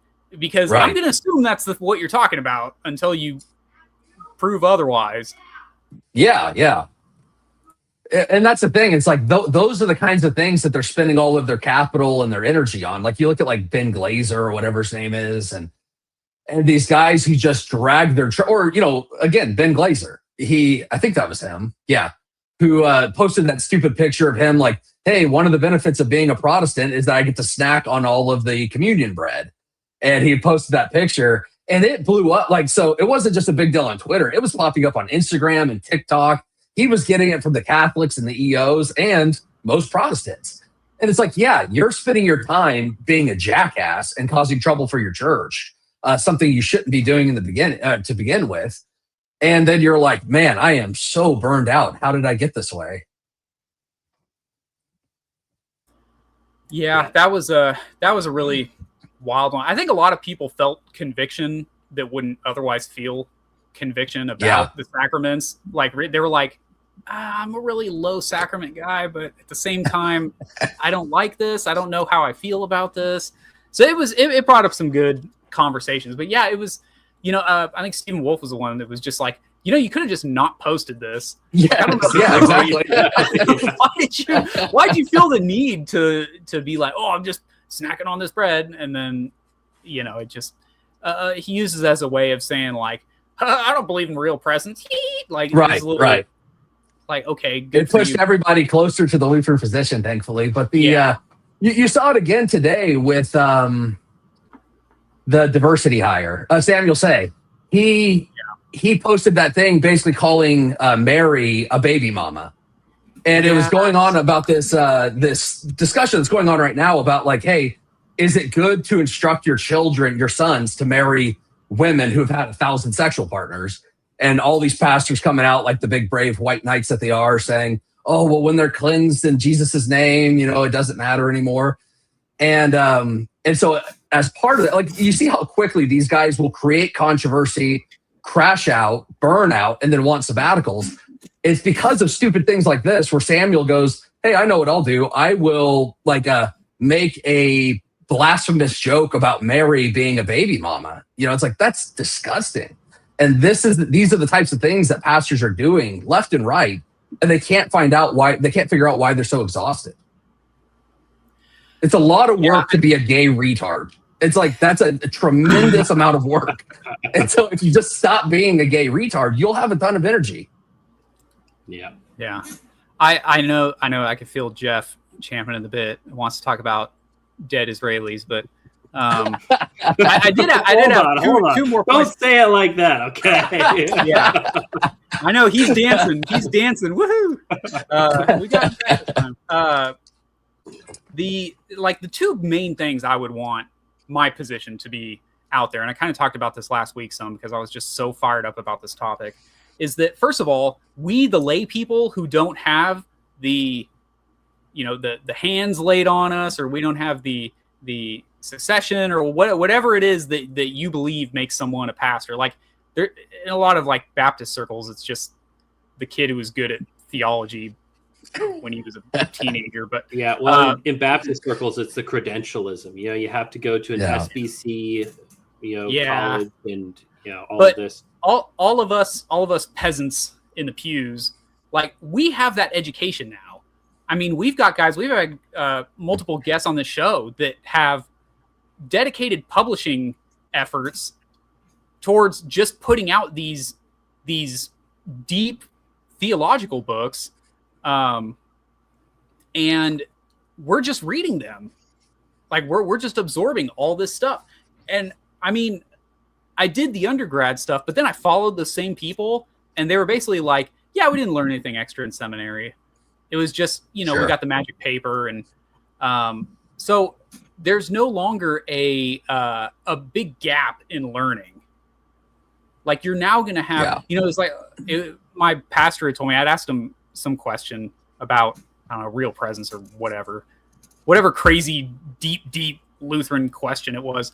And he kind of like turned to me. He was like, you ask the kind of questions that me and the other guys in seminary would like drink beer and talk about after hours. You know what I mean? Like just like weird stuff like that. But that's what the guys in the pews now care about. We care about those deeper things, not just the milk, not just the, I want to encourage you in Christ today. Go out and work real hard for your employer. Like that's, go out and just be a good husband. Like something that's actually a little deeper, some actual deep questions. And we have that education now. A lot of our guys just know the languages, or if you're a stone choir guy, the language. If you know Greek, you're reading at a level higher than a lot of pastors today. We said like a lot of these guys will just go to use Logos or whatever thing that they have and just kind of like, oh, okay, I'll click on that. Oh, that's what that word means. Okay. Or I'll read a commentary about what that word means or something like that. And then on top of that, we're not hurting for men in the pastorate. Like, it really would be next man up if someone like the LCMS is claiming, oh, we have such a pastor shortage. Well, yeah, because your pastorate is based off of credentials. You have a credential shortage. You don't have a men shortage. Right. All it would take is I dub the pastor. Boom. You're a pastor now. Yeah. I mean, well, and if you look at the New Testament standard for what a pastor should be, the pews are full of men who are husbands of one wife, having faithful children, not given to strong drink, not arguing, not backbiters, men who are not busybodies. These men are not in short supply. I mean, there are some denominations where they're in short supply, but for the majority of denominations, that is not the issue. The issue is you don't have a pastor who can read Greek and Hebrew, who has a doctorate, who, all of these things. And, even the pastors who are credentialed, like somebody said in the threads that we were reading, they've got a degree in learning how to read Logos. I mean, when I was in college, and, everybody that was in college with me, we were all prepping to go to the seminary because we were at the college affiliated with the Southern Baptist Seminary. And they were talking about which professors they were going to use and the merits and demerits of certain professors, like college people do. They're planning, they're strategizing. And one of the things that was out there was there were 3 professors who taught Greek. One of them actually taught Greek. And 2 of them taught you how to use the software that shows you how to work with Greek. And so there were some students who were saying, oh, don't go to that professor, he's so hard. And other students were saying, no, go to that professor because he's the only one who's going to teach you. Sure. And it was a real bifurcation among the student body about, are you here to learn or are you here to get a piece of paper? And the vast majority of them, they knew what they were there to do was get a piece of paper, to get a sheepskin with their name on it, some institution that gave them the magic aura that they needed to get an easy job for the rest of their life. Yep. There was a story some years back that it really stuck with me. It was basically a guy who had been a pastor for whatever amount of years. He was a younger guy, and he had become an atheist. And the article was basically about how it was basically like, feel sorry for this man because people want him to lose his income because he's an atheist now. I don't care. I really don't care. I don't care if you're out on the street. You have failed at the pastorate. You probably should have had a job. You probably should have been doing the bivocational thing anyways. Sure. So I award you no mercy. Now face the do not pass go. Do not collect 200. Yeah. If you have to go get a job at FedEx, there'll be no real harm, right? Yeah, there will be no grave injustice done in the world. Yeah. So, I mean, but that's my point. Is a lot of these guys are kind of playing that game, right? Yeah. If they go on Twitter and they're like, "Yeah, I understand. Like, I've converted to Islam, but I still want to make money off of the church." Well, sorry, dude, that's not an option, right? We have better things to do with our money. We have better people who could be doing your job. So I know that's an extreme example of somebody being an absolute failure at the pastorate, but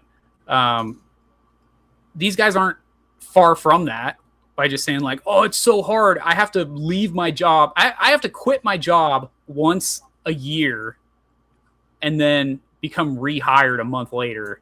I mean, it's just, it's crazy. Oh, it's crazy. Well, and even, in one of those comment threads, this one guy was a pastor and he was explaining why it's so difficult to be a pastor. And he's like, yeah, because we're held to a higher standard. We have to meet all the criteria of being an elder. And I'm like, how difficult is it to be the husband of one wife?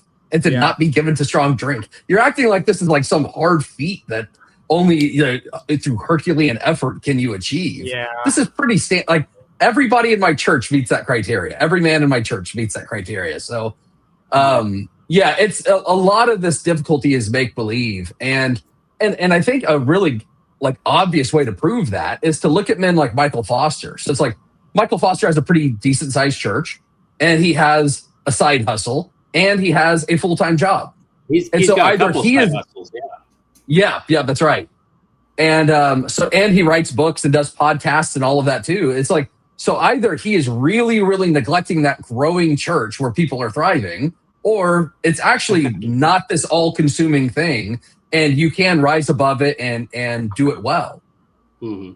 Yeah. But again, the plurality of elders. I mean, I've not been to Michael Foster's church, but he talks about on Twitter, we ordained this elder here, we ordained this elder there.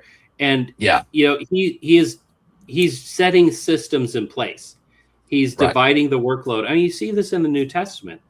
The elders are being pushed too hard. The disciples, they're being spread too thin. So what do? They establish the office of, the deacon. And they say, hey, your job is going to be X, Y, and Z. You're not teaching, you're not preaching. You're just here to help with the load of caring for the people in the church. Be that in-person Bible studies, be that visiting the sick, taking care of the poor. Those things, if you're a small congregation and the pastor's having to do all of it, I understand. But you need to move from that towards a system of we're actually, getting people who are good at X, Y, and Z to do those roles, to fulfill that. Because, a lot of pastors are overworked, and they shouldn't be. But ultimately, it's their fault because the systems are there. The scripture gave us the method, and guys, get a little gumption, make some moves, make things happen, because you're doing this to yourself. Okay, the world did not do this to you. You're doing it to yourself. Yeah, and if you need a book that'll help you get into that mindset, there's a really great book that entrepreneurs and CEOs read called The E-Myth Revisited. E as in like entrepreneur. So it's the E-Myth Revisited by Michael Gerber. And it talks about this, like approaching, starting a company, or, in this case, becoming a pastor of a church and behaving as a technician, which a technician is somebody who could do the work. A manager is somebody who can manage the day-to-day and all of that stuff. And then you have the CEO who, does the big picture stuff. And I know it's not a one-to-one correlation with the church, but there is wisdom there in removing yourself from the technician position. How many times have we seen electricians and roofers and plumbers try to go out on their own because they know how to do the work, and then they realize, like, oh, I actually can't run a business that well.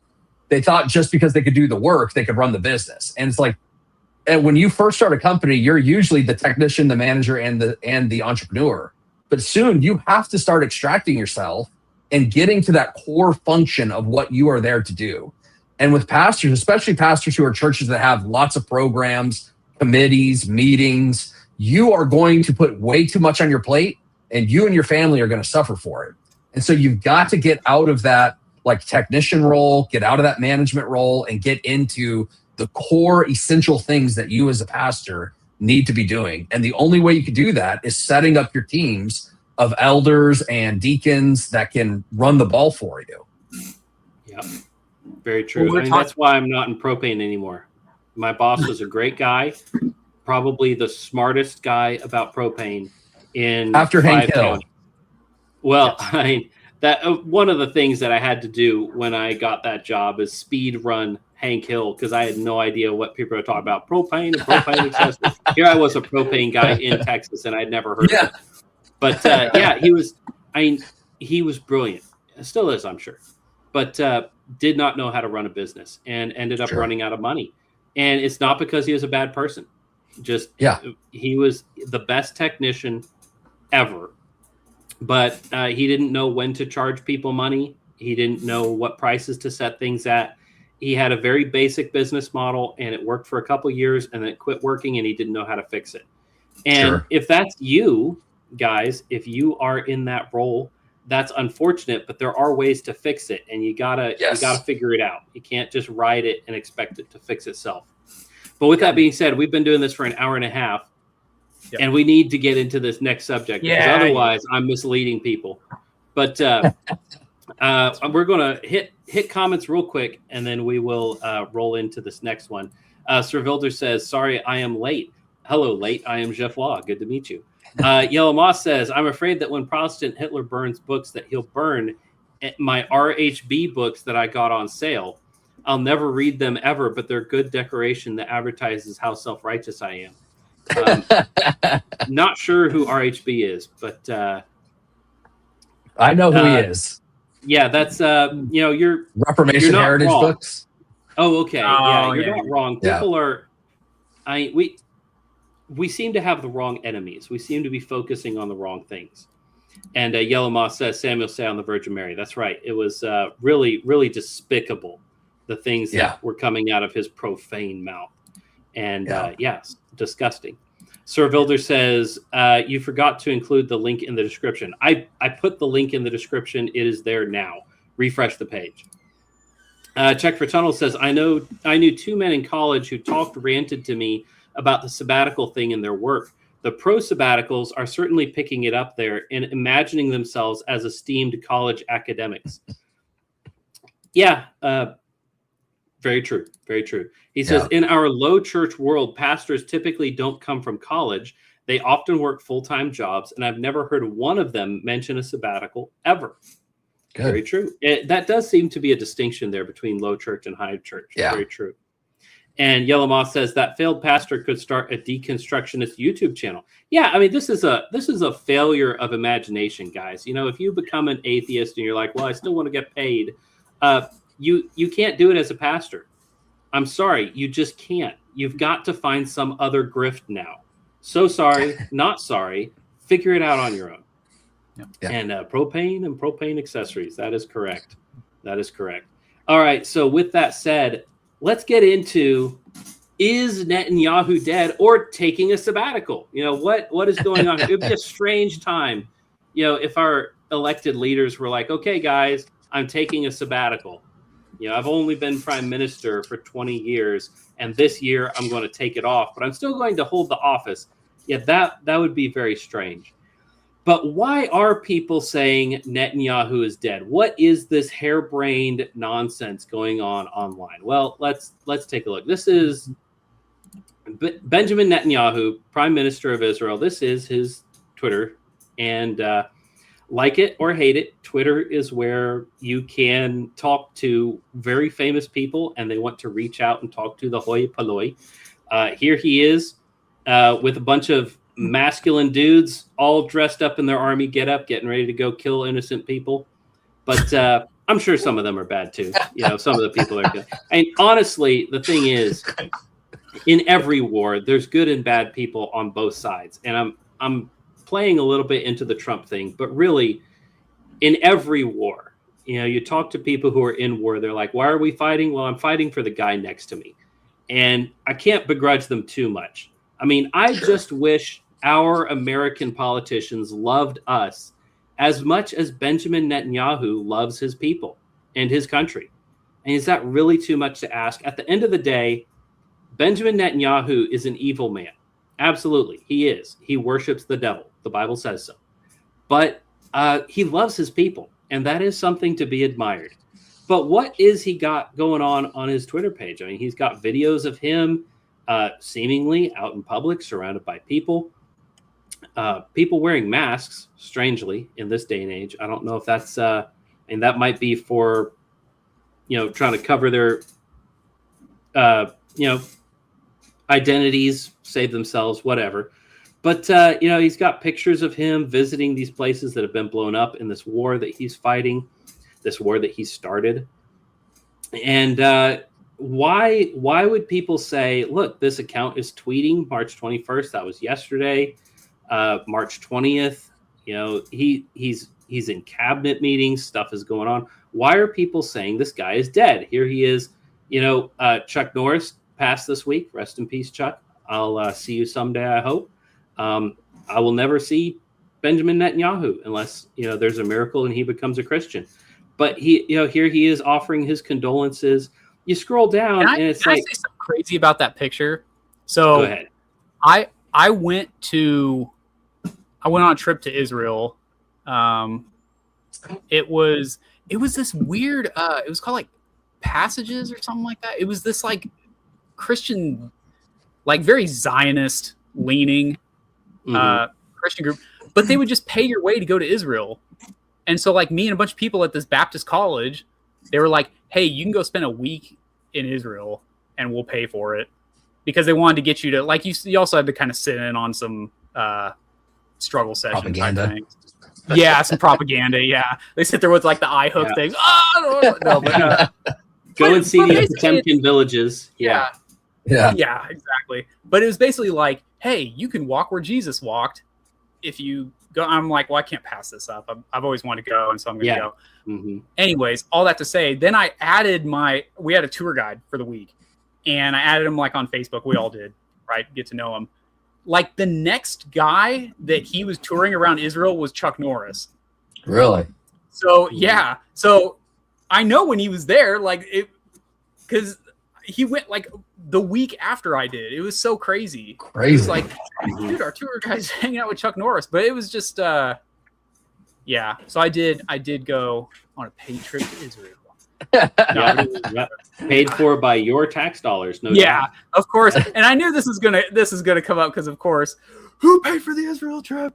It was this group called Passages. Like their whole thing was like, they basically wanted like future pastors, like prospective future pastors, to go on this trip and ostensibly say nice things about Israel when they got into the pulpit.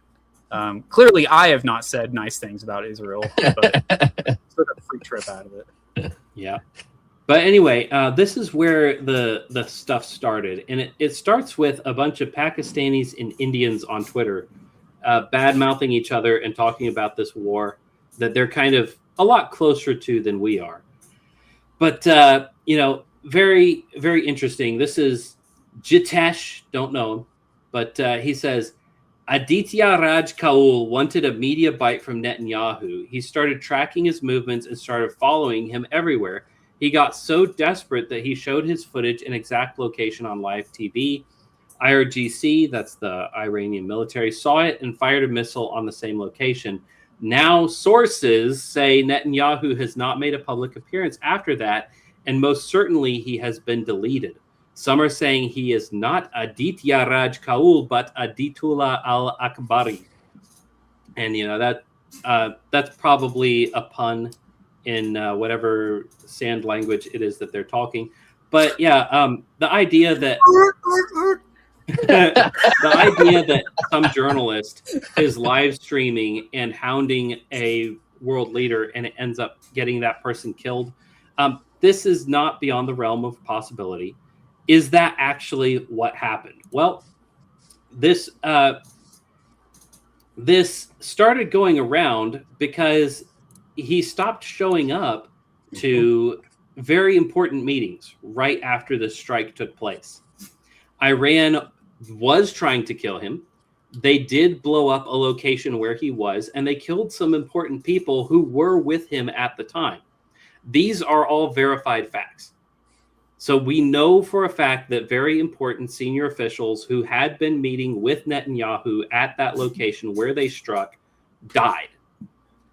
So this is not beyond the realm of possibility. But immediately after this starts going, Netanyahu starts posting videos and he says, they say I'm what? Watch. And he posts a video of him at this cafe, and he's speaking Hebrew, not speaking English, but always a good sign. But as soon as I saw this video, I thought it looked like AI. He's talking about how many fingers he has because in a video that was posted to his Twitter account, which it was, I don't believe it was this one here, further down. I think it's this one of these videos. He's got the wrong number of fingers, or maybe it's this one. It's that one. But yeah, it's this one here. He's got, at one point, he has 6 fingers, and his teeth keep disappearing in the frame. And so people are saying, okay, Benjamin Netanyahu is actually dead. And so he posts this video. He says, count my fingers. I'm still alive. The only thing I'm dying for is coffee. Very, very funny. Very, very cute. Got to give kudos where kudos are due. I mean, he's being fun. He's being unserious. But then people started observing this video, and they're like, hold on, there's some problems here. First off, the coffee gets very close to the edge, like we saw at the beginning of the video. Okay, and it doesn't spill. All over, right? And I mean, how thick is this coffee? Does he just like a lot of syrup in his coffee? I mean, maybe, but how come it didn't spill? And people started looking deeply into the video. But then he drinks it and it doesn't go down. It's still he drinks it and it doesn't go down. The surface is slightly disturbed after his drinking. So for me, when I first saw this video, the reason I thought it looked like AI is just the color is kind of weird. You'll notice AI for some reason really makes everything very orange. And that seems to be common across all platforms. I don't know why. But people started talking about this here. These are clips from the video. And the people zoomed in on this photo here where you can see the cash register. And the date is wrong. It's 2024. And it's hard to read that, but it's discernible. It says 15/03/2024. Well, 15/03/2024 is not today's date. I don't know if you're keeping track here, guys, but it is 2026.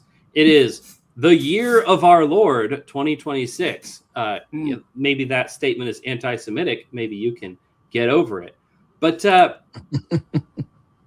well, Indians to the rescue again. Sivat Niksarli says, I've cracked it. During the Corona period, Netanyahu went to Sataf Cafe where he's seen drinking coffee in today's footage.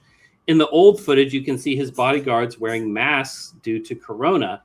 The new footage was probably created with artificial intelligence based on the old ones. And I mean, if you look at it, it's the same girl. Same girl. Yeah. Now, what are the odds that 2 years later, the girl behind the register is the same? I don't know about in Israel, but here turnover is pretty high at coffee shops. It's not standard for the same person to be working at a place a few years later. And I'm going to blow through these kind of quick. So guys, buckle your seatbelt. This other person, Arabic, I don't read sand, sorry. But actually, I can tell that. I think that's actually Farsi, not Arabic, if I'm seeing those letters correctly.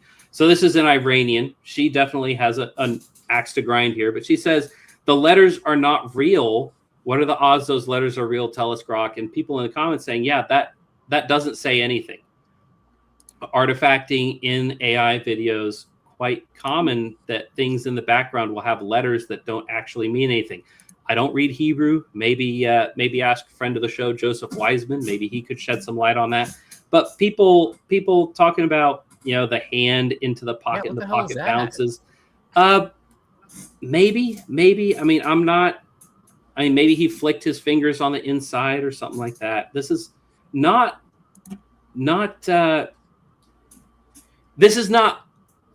perfect evidence, but here's another video. This is a different video posted later. His wedding ring just disappears halfway, as he's moving his hand upward. That is not camera artifacting, I don't think. Maybe the colors blended in. It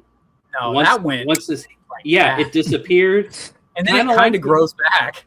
Yeah, and it starts coming back right about here. Yeah. Is that camera artifacting? I don't know. Doesn't seem like it. But this is the really strange part. Why would Netanyahu drive 50 minutes to an unprotected cafe in the Jerusalem mountains during a war to prove he's alive? Why won't he just have a press conference? Now, since this post, he has had a press conference. We will talk about that because it was a private press press conference, and we'll talk about that later. But yeah, this is kind of far from Jerusalem, even further from Tel Aviv, which is further to the south. Why would he? Or actually, Tel Aviv is up here, it looks like. So maybe this isn't too far from the capital. Maybe I'm getting my facts wrong. Is he saying the cafe is in Tel Aviv or it's in Jerusalem? Not sure. What is he saying? Why would Netanyahu? No.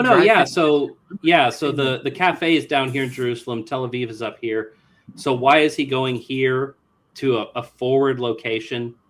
Guys, Israel's not very big. No. You can get around. So that's not uncontrovertible evidence, but it is true that they're reusing footage like this. This was posted to an account. I'm not sure if this was his account, but Israeli Times people posting, oh yeah, he's alive. See, here's a picture of him meeting with people that he met with 7 years ago. And also people having a little fun. They're like, actually, the Ayatollah, he's alive because look, here's a video.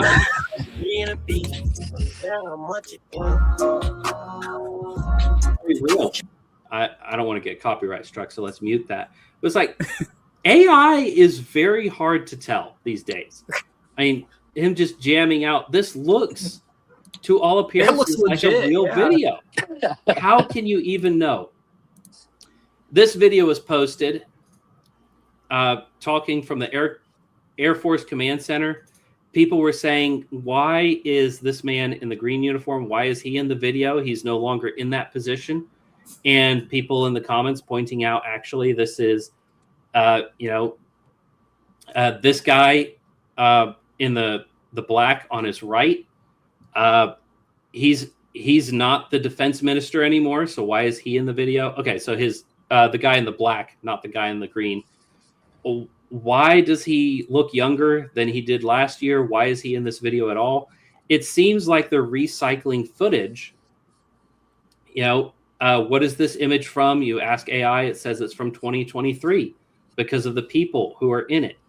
And they made a whole speech from video from this.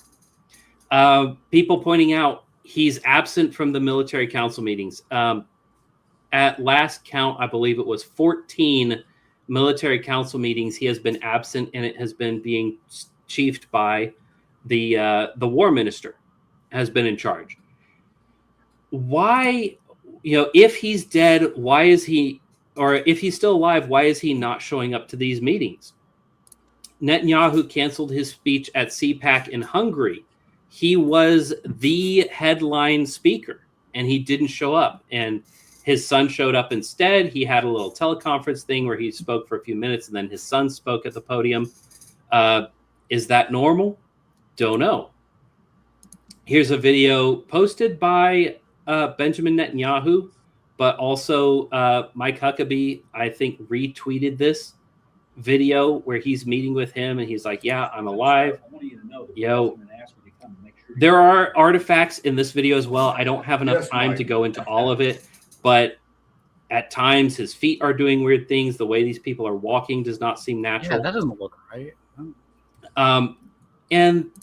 But also this seems to be recycled footage from how likely is it that he's wearing the exact same outfit that he wore a couple years ago when he was meeting with him? People asking AI, hey, remove the one that's AI, and it's tagging this one. Also, notice how everything's orange. Why is it so orange? And guys, I know it sounds weird, and we are getting up in the weeds about this, but there is something strange going on. There is definitely recycled footage being used. Does that mean Netanyahu's dead? Well, let's proceed. In that video, there's a side shot. This is the same video that we were just watching, just further on in the video. And his ear has 2 canals. Looks very different. His nose doesn't look right. Certain things, there were facial movements that looked weird on Mr. Huckabee. Very, very strange things. So when it comes down to it, Does this mean Netanyahu is dead? I mean, why would they be hiding it? First off, if he is dead, if he got struck by a missile, why would they hide it? Why would that even be something that they would do? Well, there is precedence for this. All right. When Ariel Sharon died, they kept it a secret and told everybody for 8 years that he was still alive. He was in the hospital. He was on life support. And whatever reason they have for doing so, they could be pulling another Ariel Sharon. This is some of the best evidence right here. When a government puts out multiple AI videos to prove their leader is alive, the leader is no longer alive. Maybe. He could just be injured. I want to say that up front. It could be just that he's been hurt and in the hospital, and they don't want to tell you that because they don't want to make hospitals a target. Could be a very real thing. This was, I thought, very poignant. It has taken longer for Netanyahu to announce he's not dead than it took for him to announce Israel didn't kill Charlie Kirk. You remember how quick that was? Wasn't that wild? It was like minutes after Charlie Kirk is dead. It was like 5 minutes before Kirk got shot. Yeah. I mean, not quite, but I mean, it was almost immediate. Benjamin Netanyahu getting out in front of it. By the way, we didn't kill Charlie Kirk.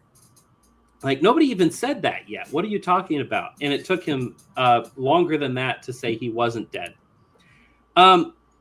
Here's a guy who, I mean, this guy seems like a converso. He's got a blonde beard, but he seems kind of Muslim. And he is just absolutely convinced that Netanyahu's dead. Let's hear his evidence because I want to pick this apart a bit. You're not playing it, Jeff. Oh, hold on. Know that he was put in a So here's the guy. I've sped up the video a little bit so that we can get through this, but here's his. After the video I made yesterday, that's already over 5 million views. A lot of you had the question, how do I know that he was put in a medically induced coma before flying to Germany? Well, let me tell you. What you're watching behind me are the flight details of the Wing of Zion, the aircraft for Bibi Netanyahu. Watch this. So the aircraft takes off from Tel Aviv. There you go, takes off. And then does this for about 4 hours. Why would the Wing of Zion be circling the coast for about 4 hours? Well, the only thing that comes to mind for me is they are here putting him in the medically induced coma and trying to stabilize him along with probably some other victims. So I went to ChatGPT and asked ChatGPT, hey, give me some more information about this plane. So I asked, what's the registration flight number of this plane? And ChatGPT went, 4X, ISR, Wing of Zion. As you just saw in the video, same code. All right, let's keep going. I then asked, is there a hospital on board the plane, i.e. a hospital equipped well enough so you can stabilize someone and put them in a medically induced coma? Yep. Let's continue. All right, let's have one more look.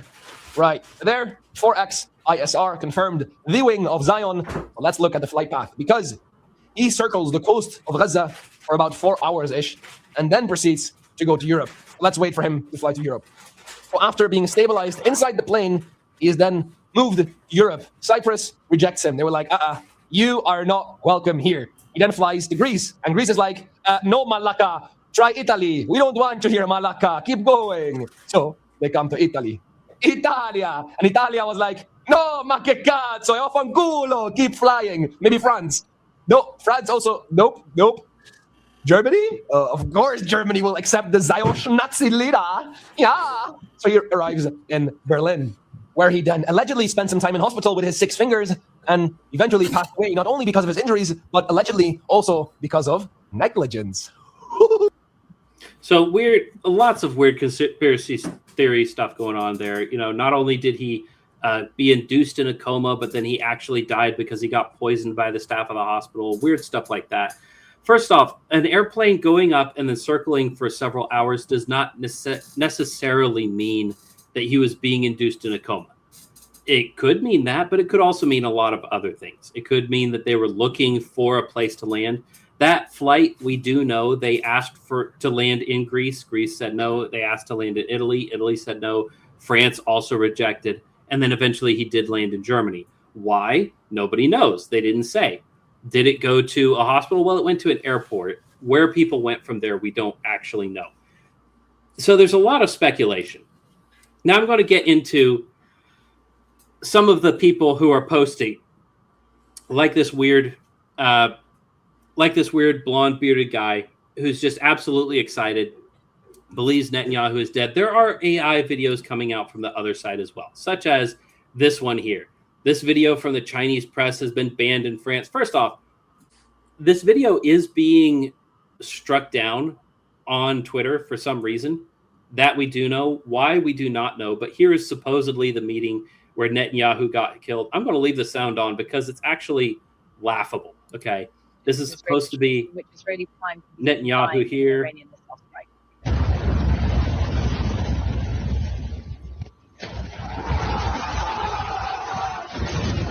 Yeah. Okay.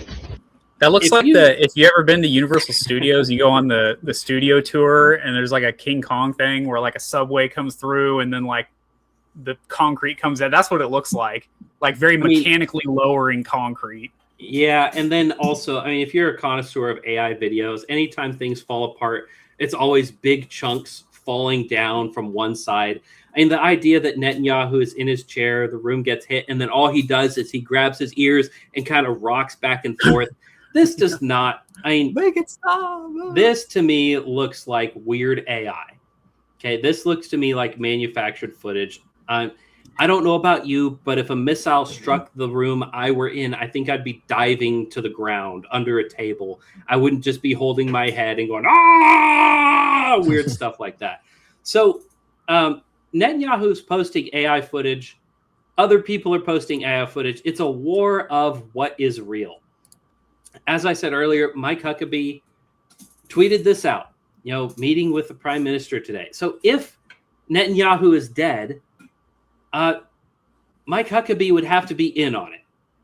All right. Because he's posting he's posting photos of him with Netanyahu wearing the same outfit that he was wearing in the video that Netanyahu posted. I mean, is this proof? I mean, do you think, some AI saying that it's February of 2025? Why? First off, why are we leaning on AI so heavy? Anytime one of these videos or pictures shows up, the first comment is always, Grok, is this real? Grok, is this real? And guys, it is just so weird. This is the face. What? Yeah, what his face does right there is so weird. This does not look real. It could be a weird angle on the camera. I will say, I mean, people picking up their facial muscles. I mean, it is possible this is real.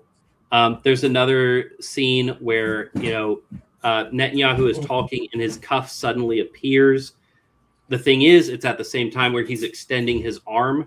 While it appears sort of magically, it does look like AI, but it could just be the camera didn't pick it up until that very moment. This is, I believe, the Dimona facility that people are talking about earlier. This was posted, I believe, today. And, this is people talking about, this is the proof. This is the proof that he's actually alive. Here in this video, he's talking in public. People are, discoursing with him, holding microphones. And he's talking about things that happened today. So it's not merely recycled footage. It's got to be at least the words have to be AI. But Academic Agent, good guy, give him a follow. He's a bit kooky. But he's talking about, he was making fun of and savaging people for saying that all these things were AI. But even he's saying, look, guys, this is recycled footage from a while ago. And he says this is undeniable. Here he was, unconvinced, making fun of people. Now he's changed his mind. Why? Because it just seems like all the footage from Netanyahu is in the same outfits, in the same places, surrounded by the same people as old footage. Ben Mordecai, friend of the show. That's people walking by and knocking stuff over. Don't worry. We did not get struck by an Israeli or Iranian. But he says, obvious if Bibi was killed, they would use his death to go thermonuclear and eliminate all restraint, just like they did after October 7th. 90% of the US and 99.9% of Israel would back them. I mean, this is a good argument against it. I mean, if Netanyahu got killed, why wouldn't they say, hey, they killed our leader, let's go nuclear? Or let's turn this into a ground invasion. Hey, Goy, go die for our country. I mean, cui bono? Cui bono? Who benefits? Why would they be keeping this a secret? And this is a very good argument. But at the end of the day, I don't really know. And I don't think anybody can know for sure whether or not Netanyahu is dead. Like I said before, Sharon died, and they kept it a secret for a long time. 8 years. 8 years they pretended like Sharon was alive. Why? I don't know. People are weird. I mean, Israelis are weird. I mean, even Jews in New York, you'll talk about Israelis, they'll be, yeah, I don't understand them. They're weird over there. And like this is a very bizarre thing. Can be hard to get your head around. But what it comes down to is the things we know for certain. An area where Netanyahu got struck by a missile. Iran thinks they got him. People that were with him are verified dead. 2, they have been releasing AI footage. Some of it is obviously AI. Some of it is allegedly AI. Why? I mean, those are really the only 2 things we know. And that is not proof that Netanyahu is dead. So instead, folks, I will propose to you this. Netanyahu is not dead. Instead, he was injured and is now taking a sabbatical. Yeah. So something with AI that is really interesting that I hadn't thought about before this controversy. Like you said, like people are leaning on AI with this. AI is very good at pointing out the problems in other AI generated things. But I guess my question, I'm not like an AI expert, but like, why can't AI use that information and fix it?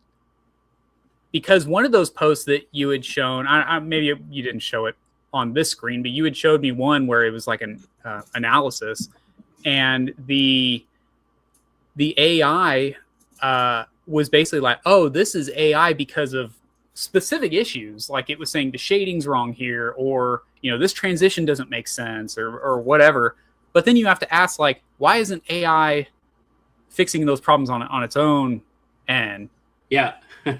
Well, it's kind of like when you ask AI a question and then you say, actually, you just made that up. That's not real. It goes, oh, you're right. I'm so sorry. Yeah, my bad. Yeah, my bad. You're right. I did just make that up. Here's the actual truth. Yeah. And it is very odd.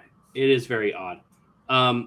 One more that I want to show, and this is having to do with the press conference that was supposed to be the nail in the coffin. Israel discloses no journalists were actually present for the conference. It took place on the 19th. There were no in-person journalists, but then people were posting videos of them at the event saying, oh yeah, we're here. Well, I think by bricks and rubble. Yeah. With that coffee house video, or that coffee shop video, the only thing I could really tell that was AI was there was a tip jar with money in it in Israel. So that's right. It's not real. But no, some of that junk is weird. Like Huckabee's face, the way that they're walking. I don't really have an opinion on it. I haven't been following it, but yeah, that's some of those videos are pretty odd. The only thing we can say for certain is the memes. The memes are pretty great. Oh no! Oh no! So the whole thing. Nobody ever thought that he was putting out AI videos until very, very recently. Yeah, this was not an allegation from the beginning of the war. Yeah, and now there's this strike that happens very near him. We know that people close to him died or were injured. And then suddenly all this weird stuff starts happening. Why is that? I guess that's the big question. So Yeah. like you were saying, who benefits from pretending that he's alive? Well, maybe they don't want everyone going nuclear, because if Benjamin Netanyahu was known to be dead from a strike from Iran, that they know that it would suddenly just everything would pop off and it would just go crazy, and they, for whatever reason, they don't want it to get there yet. Maybe they're worried that their neighbors will see it as a sign of weakness and kind of join the fight on the wrong side. Yeah, so it could be lots of different things. Actually, you remember where I was saying there was one thing we know, two things we know. First, the strike killed people close to him. Second, the AI video footage. The third thing we also know for certain is he has been missing all of the important meetings that he's supposed to be going to. And for me, that's the best evidence that something is not right. Either he's dead or severely injured, because why else would he be missing all of these meetings? And, if he missed going to CPAC in Hungary, it is weird for him to do that. But at the same time, he is fighting a war and the guy's busy. It's understandable. But why is he missing military meetings that he would be the chairman of?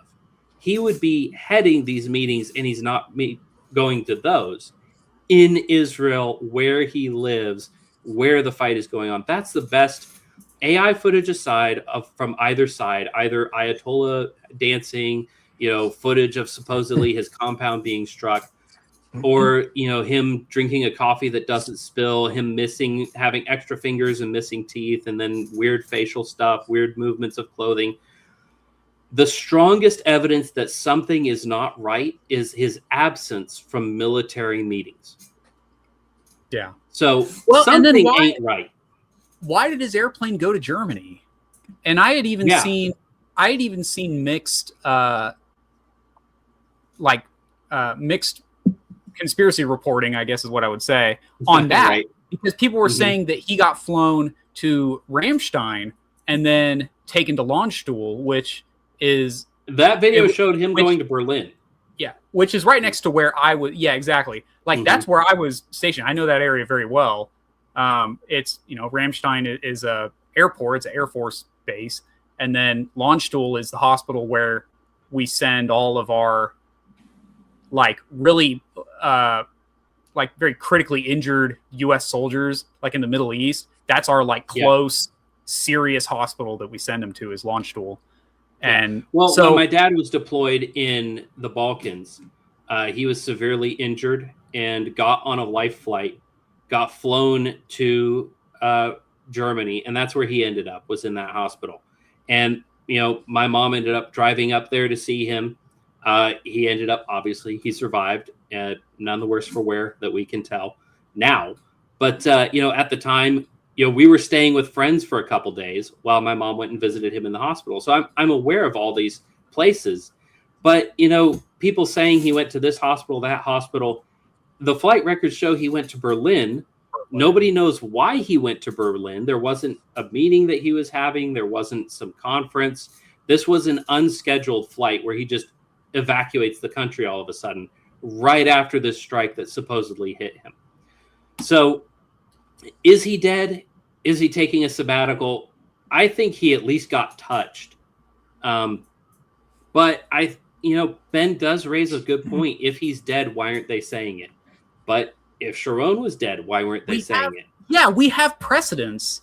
That's the thing. We don't have to sit here and ask why would they do that when we can say they have done that and they're probably doing it again. We don't need to get into the philosophy of it. We don't have to get inside their heads and figure out why they're weird. We know they are weird. Yeah, they've done this specific thing before. That's that to me is enough to say these weird people.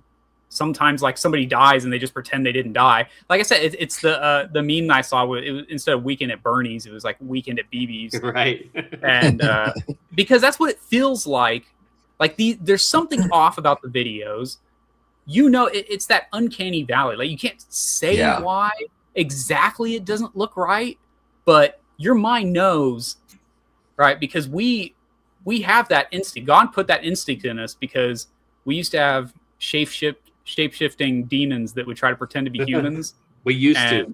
We don't need more, Yeah. thankfully. You know. No. Because he just died in an airstrike recently. So Yeah. Yeah. No, I mean, the memes though have been great, and whether you hold to this or not, the memes have been funny. This is one of my favorite. Yeah. He arrives, Netanyahu arrives in hell, and there's Stalin, Churchill, and Mao, and he says, "Where's Hitler?" And Stalin says, "You're not going to believe this, comrade." Comrade, Kind of no Hitler. yeah, kind of riffing off the same idea of when oh shoot, it's late and my brain is dying on me. But who's the guy who shot Lincoln? John Wilkes Booth. Booth. You know, John Wilkes Booth walks into heaven. And he's like, "Wait a minute, didn't I get him? Lincoln's not here." And one of the angels says to him, "Well, about that." Yeah, he didn't come this direction. Yeah. That is one thing that I wonder about, though. You know, it's going to be weird when we get to heaven and we see who is and who is not there. There are going to be people in heaven who murdered other people who are in heaven. And yeah. That's got to be a weird conversation. Like, dude, last time I saw you, I was sticking a knife in your eyeball. It's like, Yeah. But at C.S. the same Lewis time, has a really good. C.S. Lewis has a great thing about that. He was asked by a reporter because he was in World War One, and a reporter had been like, "Well, what if you're a Christian now, and what if you had been a Christian and you and this other guy killed each other, and then you're up in heaven together after that?" And he said, "I think we'd have a good laugh about it." Yeah, because first of all, there's going to be there's going to be no ill feelings in heaven. Yeah, it's just kind of like cool. It's like, dude, you got me. Like that's basically how he describes what it would be like. Yeah. And so to your point, I've always found that really fascinating that he said, well, we'd probably laugh about it. And I think that there's truth to that. In fact, that's kind of what I was riffing on a lot with these books back here a bit.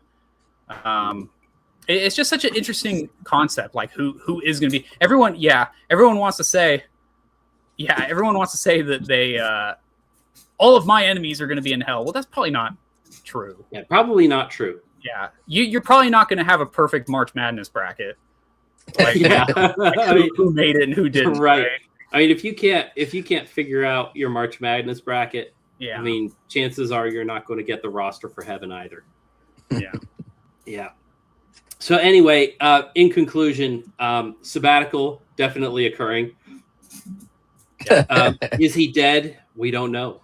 Maybe guys, if your pastor is taking a sabbatical and he's been gone for a long time and you haven't heard from him, maybe check in on him, because maybe he's killed in an airstrike and he's just not telling you.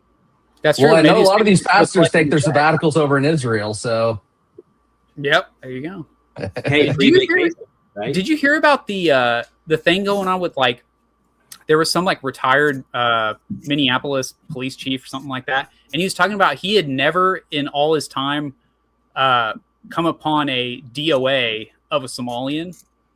And so there was like a joke, like he had never walked in and there was just, but it's something that happens all the time. According to him, he was saying that obviously you show up at a scene and there's somebody dead, right? They never, he was saying in his time there, he never found one. And so there was a joke, kind of an open joke of that Somalians were eating each other. Immortal. Yeah. No, that they were immortal. Like they just never died because you never found a dead one.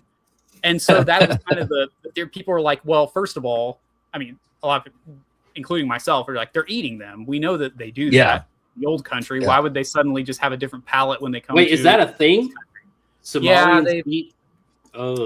Yeah, well, they're very hungry because they're literally retarded and don't know how to figure out how to make food consistent. Yeah, and so basically, there's like that, and then there's green.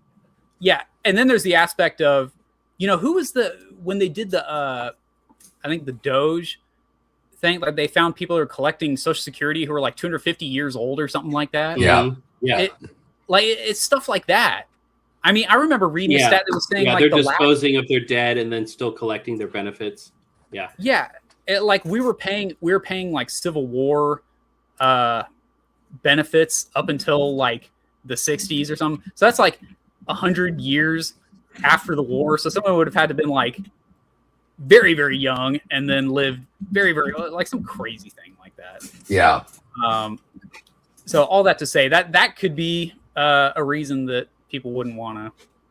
Bibi's family is just collecting those benefits, man. That's what's going on. There's actually, this is a very strange story that that reminded me of Elmer McCurdy, an American outlaw who was killed in a shootout. No, that's not it.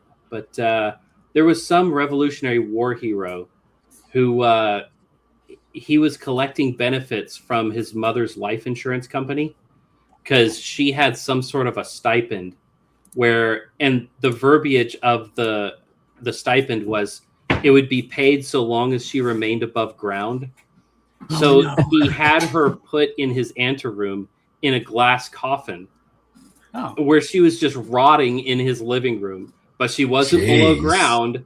So he was collecting all this money and living off of his mom's stipend.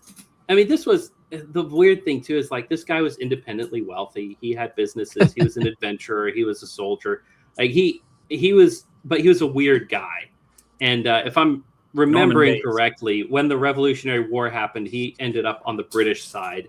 He was a Tory, and a weird guy. So, the Somalis might be pulling a fast one there as well. You know, where it's like, that reminds me, we're getting the handouts. That reminds me the language that's now used for hanging. I want to say it was in Scotland because the punishment for whatever it was that you'd be hung by the neck. And so they went to hang a guy and like the rope broke. And so he survived. And they're like, well, damn, we already gave him the punishment. We can't give the punishment again. And so now they say hung by the neck until dead. Yeah. Yeah.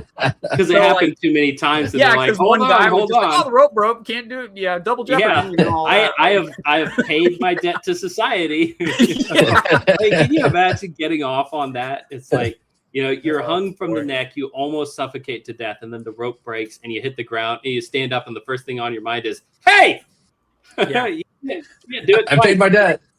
Yeah. Well, there's that old story about the jester. I can't remember what empire it was, but he would entertain the emperor, and he made a joke about the emperor's wife that offended her, so he had to be punished to death. But the emperor really loved him, and so he said, well, because I love you, I'll let you pick how do you want to die. And he chose that he wanted to die of old age. So they honored it. Well, I mean, he got his punishment. I mean, eventually he did die of old age. Can't around anymore. Oh, man. That's wild. All right. Okie doke. Well, let's hit some comments and then we'll close out. For those of you who are our father supporters, there is an after show, so we want to close this out so that we can be there for you without staying up till midnight. I mean, it is pretty late already. But Ethan, will you be available for the after show? Sure. All right, cool. Well, if y'all are a father supporter, Ethan has made it known he will be there for us. We typically play some games and just kind of hang out, shoot the breeze, and we typically play some ethno guesser. It's a very fun game where you tap into your inner noticing. But let's hit some comments real quick. We've got Observer L1HQ says idiots. I don't know who you're talking about. I think it's just calling us idiots. Right. We got some weird comments on YouTube. You know what? Hey, you're probably right. Take it. You're probably right. Yellow Moss says, if Netanyahu is dead, who's the president of the United States? I mean, who's telling us what to do, man? Yeah. Joe Biden was ostensibly the president of the United States for 4 years. And we know he wasn't doing anything. PSA 7, 4ALL. What in the world? That's what I'm saying, dude. Madhi Krishna, Mari Buddha, etc. will be seen and heard by all as soon as we're ready. Has physical body, blah, blah. Okay. Sure, cool. Thank you. Yellow Boss says, who paid for the Israel trip, Sean? Who paid for the Israel trip, Sean? Yeah. It's called passages. Yeah. Hashim Balushi says taking a one-way sabbatical in hell. Maybe. We don't know. We don't know. Yep. Check for Tunnel says Protestant Hitler is just Hitler without the positive Christianity. Arguably his worst trait. It seems like an easy sell. Where's the problem? Yeah, I mean, if your biggest gripe against Hitler is that he killed millions of people, you could theoretically lay that all at the feet of Catholics. Now, I'm not going to do that to our Catholic brothers and friends. I'm not going to lay that all down. I will. But, I mean, you could make the argument. You could make the argument that a Protestant Hitler would be all of the good aspects and none of the bad. And where's the problem with that? Yeah. Tell me. Amen.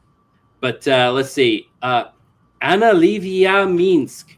Daimona video is one or more that one old video of him at one impact site. And be it Semesh and other one. Yeah, that's one thing people are pointing out is the new strike video. He's wearing the same outfit and surrounded by the same people as strikes from, during October 7th when a bunch of stuff blew up. He did the tours of these struck facilities and he was wearing the same outfits. And for me, the big thing is the people behind him all seem to be the same people. Why would he be wearing the same outfits, surrounded by the same people, wearing the same outfits? I mean, it's odd. Save money, maybe. You ever think of that? Well, they wouldn't be beyond them. Sir Vilder says, still catching up, but you talked about being in good physical shape, but out of shape on account of diet. Maybe that's me. No, you're just out of shape. I mean, you know him personally. For those of you who don't know, that's my older brother. He's, dude, that could be what's going on. If you fix your diet, maybe some things will happen. Talk to my wife. She's the one who puts me on weird, crazy diets. And as much as I hate them, they seem to kind of work. Mebdoc says he is dead. Thank you. Source? Yeah, source. Yeah. Could I get a source, please? Yeah. The thing is, we don't know for certain. We can't know for certain, but stuff is weird. Check for Tunnels, also known as Sultan. Good to see you, man. He says, counter argument, he's not dead. He's dodging charges by pretending to be dead. Maybe. I mean, the old Jeffrey Epstein. Yeah. He is being charged in international courts for all kinds of stuff. He is very unpopular in Israel right now. So could be. He's been unpopular in Israel for decades. For a long time. Yeah, my congressman is very unpopular, and he gets reelected every year. Yeah. But so far as I know, he's not dead yet. So, cui bono. Yellow Moth, and he will be back with cyber implants, half robot, half man, all Antichrist. Maybe. I'm not holding my breath, but it's not beyond the realm of possibility. I saw an interesting Photoshop where he looked like Frieza from Dragon Ball Z, like when he comes back after the Namek fight. Like that was entertaining. If nothing else, the memes have been great. Yeah. Check for Tunnel says, along with the tip jar, I think there's a dog inside the coffee shop, and Jews absolutely hate dogs. It depends. It depends on what kind of Jew. There are certain sects. That's one thing. Whenever you talk about Jews as a whole, one of the problems with that is just that there are varying things about different sects where the things they do have in common are they're cheap, they worship Satan, and that's about it. Because there are Jews in Israel, a large minority actually, who are opposed to the state of Israel as an entity. They believe that it is a spiritual blasphemy for the nation of Israel to exist. And so they're pro-Palestine because they lived there when it was Palestine. Then all these European Jews showed up, turned them into second-class citizens. They're like, okay, this is Israel now. And they're like, hey, wait a minute. We were getting along just fine with the Muslims without you here. You show up and cause all this problem, and you're kind of creating spiritual problems for our prophecies. So yeah, they're a homogenous people in some ways, but also they're very It's kind of like the joke that my friend Zach and I will say all the time, where it's like nobody has killed more Jews than Jews. I mean, if you look at the history of the founding of the nation of Israel, it's all these Jewish, Israeli terrorist cells who are murdering each other in diabolical ways constantly. And I mean, if it's kind of like the joke about communists, you know, who's killed the most communists? Communists. I mean, you know, no gun has killed more communists than the AK-47. Yeah. They very, very weird people, very strange people, and we don't know what they're thinking. And half the time, I don't think they do either. He said, Czech for Tunnel says, Stalin was unreachable for like a week. He was drunk when Operation Barbarossa began. Bibi might have just been on a bender. Could be. Some footage was going around recently of his wife, and she was definitely heavily medicated. She was definitely drunk or something. Looked absolutely distraught. And people are saying that's proof that Netanyahu's dead and she's in mourning or she's depressed or whatever. Maybe she's just drunk. You can't know. Yellow Moth, Ethan keeps telling my jokes before I could type them out.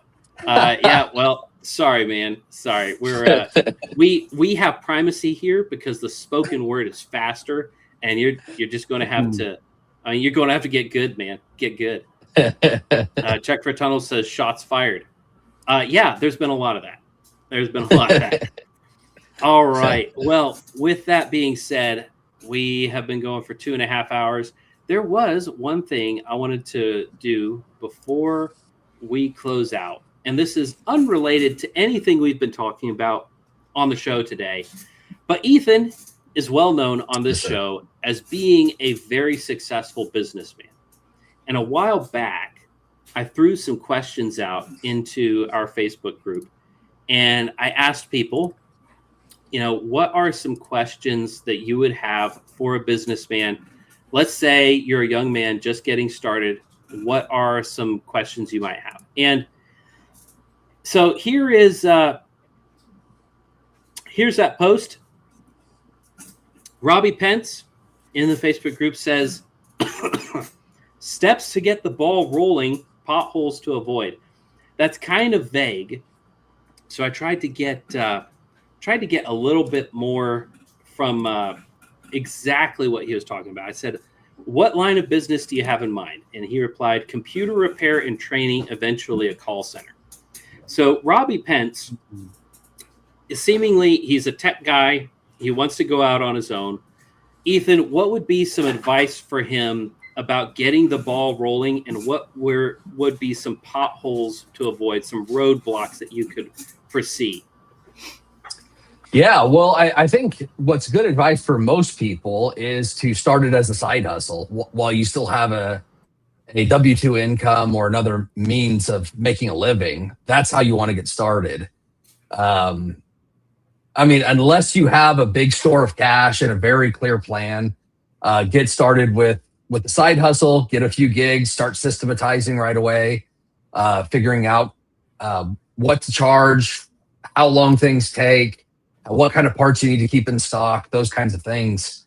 And as for potholes, this kind of ties back in with what we talked about earlier with you don't want to get stuck in the position of being the perpetual technician of your company. If you do that, you really don't own a business. You own a job.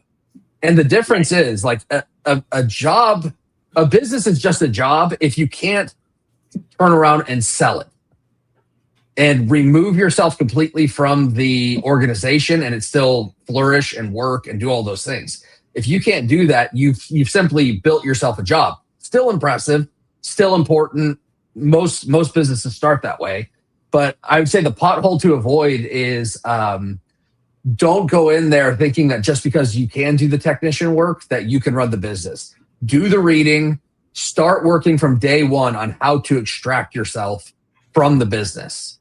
And that way you can grow it, because the one thing almost any business owner will tell you, or the two things, is one, you're going to work like a dog forever if you don't put systems in place and learn how to extract yourself. And two, eventually the thing that slows down every single business is the business owner. They become the bottleneck. Right. Yeah. So, getting back to, there was a book you recommended earlier, which is the E-Myth. What was it called? Revisiting the E-Myth Revisited. The E-Myth Revisited. Maybe that book could be a good resource for you. I'm sure you can find it as an audiobook. You can stick it in your ear while you're doing your day job. So long as your day job is not customer service where you're talking to people all day long. Maybe that's a good resource for you. I'm definitely going to listen to it because I would love to get out of the wage slave kind of rut that I'm in. But at the moment, it is, for me, the best way of creating capital. I've got side hustles. I've got hobbies. Most of my hobbies, like this one, cost money. And figuring out a way to monetize that, I mean, I'm very grateful to our coffee supporters. You are offsetting the cost of running this program. It costs money to run a podcast, not just the hardware, but the software.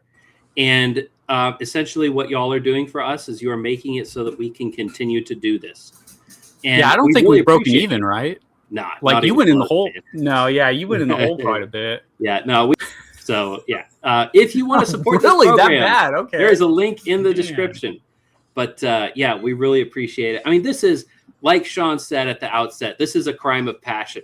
All right. This show is a crime of passion. We're not doing it because we're getting rich, at least not yet. I mean, if that happens, I am going to be so grateful and I'm just going to be tickled pink. But I'm pretty proud of that verbiage. I came up with that on the spot. I thought that was great. That's going to have to be a tagline from now on. All right, getting back to the post, Joseph Bartlett says, how do you write your first business plan?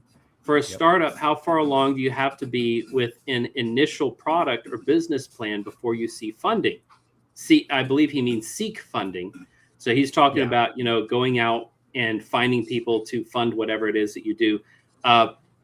Joseph, I believe, is in the manufacturing, metal fabricating world. Yeah. So that's kind of the perspective he's coming from. But if you could give some vague, general kind of advice on writing a business plan, how would you go about that? So, full disclosure, I've never had to write one. I did have to write out basically what the roles in our company were going to be in order to establish like a credit line with the bank and things like that. But they didn't make me write out a business plan. So I'm probably not the best guy to ask on that one. But just generally, the best thing to do in almost all of these situations is talk to people who have done it. And the closer you can get to your own industry, the better. Rip off as much as you possibly can. Like copy as much as you can that you find to be wise and helpful. And so much of the paperwork and stuff that I have is stuff that I've talked to lawyers and got stuff from them, or bigger property management companies and gotten from them. And so there's tons and tons of resources out there.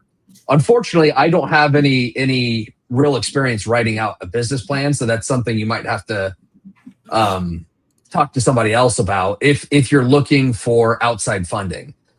I will say eventually, and I know Joseph, we went to church together for quite some time. And eventually, when you get your business up and going and you're successful, people will start to invest in you as a person. Like we have people now. In the beginning, we couldn't get funding for anything. And now we have people that call and say, hey, I've got 90 grand. Can I dump it with you? Because I know you'll make money on it. So here, and next day I get a check in the mail for 90 grand. Just because they believe in what Samuel and I do more than they don't care if it's tied to a particular project, a particular property. Half the time they don't even want a contract. It's just like, hey, in a year I'll hit you up and we'll see if you want to pay it off. Like things happen when you have some success under your belt. People see you as a safe bet and they bet in you as a person even more than your business. So I'll give you an example, kind of work off of his idea, because I've had an idea for a business. I've done in the past, like, how do I want to describe this? Essentially like attic work, like insulation, like the removal and redoing of insulation. I guess what I believe the bottleneck would be is getting customers. So I guess the advertising aspect of it. Sure. Because if I could just work every day, oh, dude, I'd be making money hand over fist. If I had just that, like there's some other kind of ancillary aspects of that kind of work, but if I could just have like work like that every day, it would just be, I mean, I'd be a millionaire. But yeah, sure. I mean, so I've priced it out, and I'm like, okay, well, I can rent a lot of the equipment in the meantime, still make a profit. You know, I wouldn't have to right away own my own stuff. Sure. So I guess that would be, when it comes to like starting a business, like that's the big thing. It's like getting a consistent customer base would have to be really right off the rip. Like I'd have to have probably at least like 4 jobs in the first month to even really be moving the ball forward. Sure. And then the second one would be like health insurance, dude. Yeah. Like, because I've talked about on the show, like I've got a daughter with autism that her school without insurance is $500,000 a year. Golly. And it's like special autism training. They don't teach you how to be autistic. They teach you how to like live. Yeah, that's what this show is for. That's what we. Yeah, do. this show's to teach you how to be autistic, and then you go, and then you go to ABA therapy for that. But yeah, I guess those are the big ones. So like health insurance. Yeah. Like, can I ask what you do? Yeah. Do you just risk it? So we use Christian Health Ministry, and so I've tried that. it is.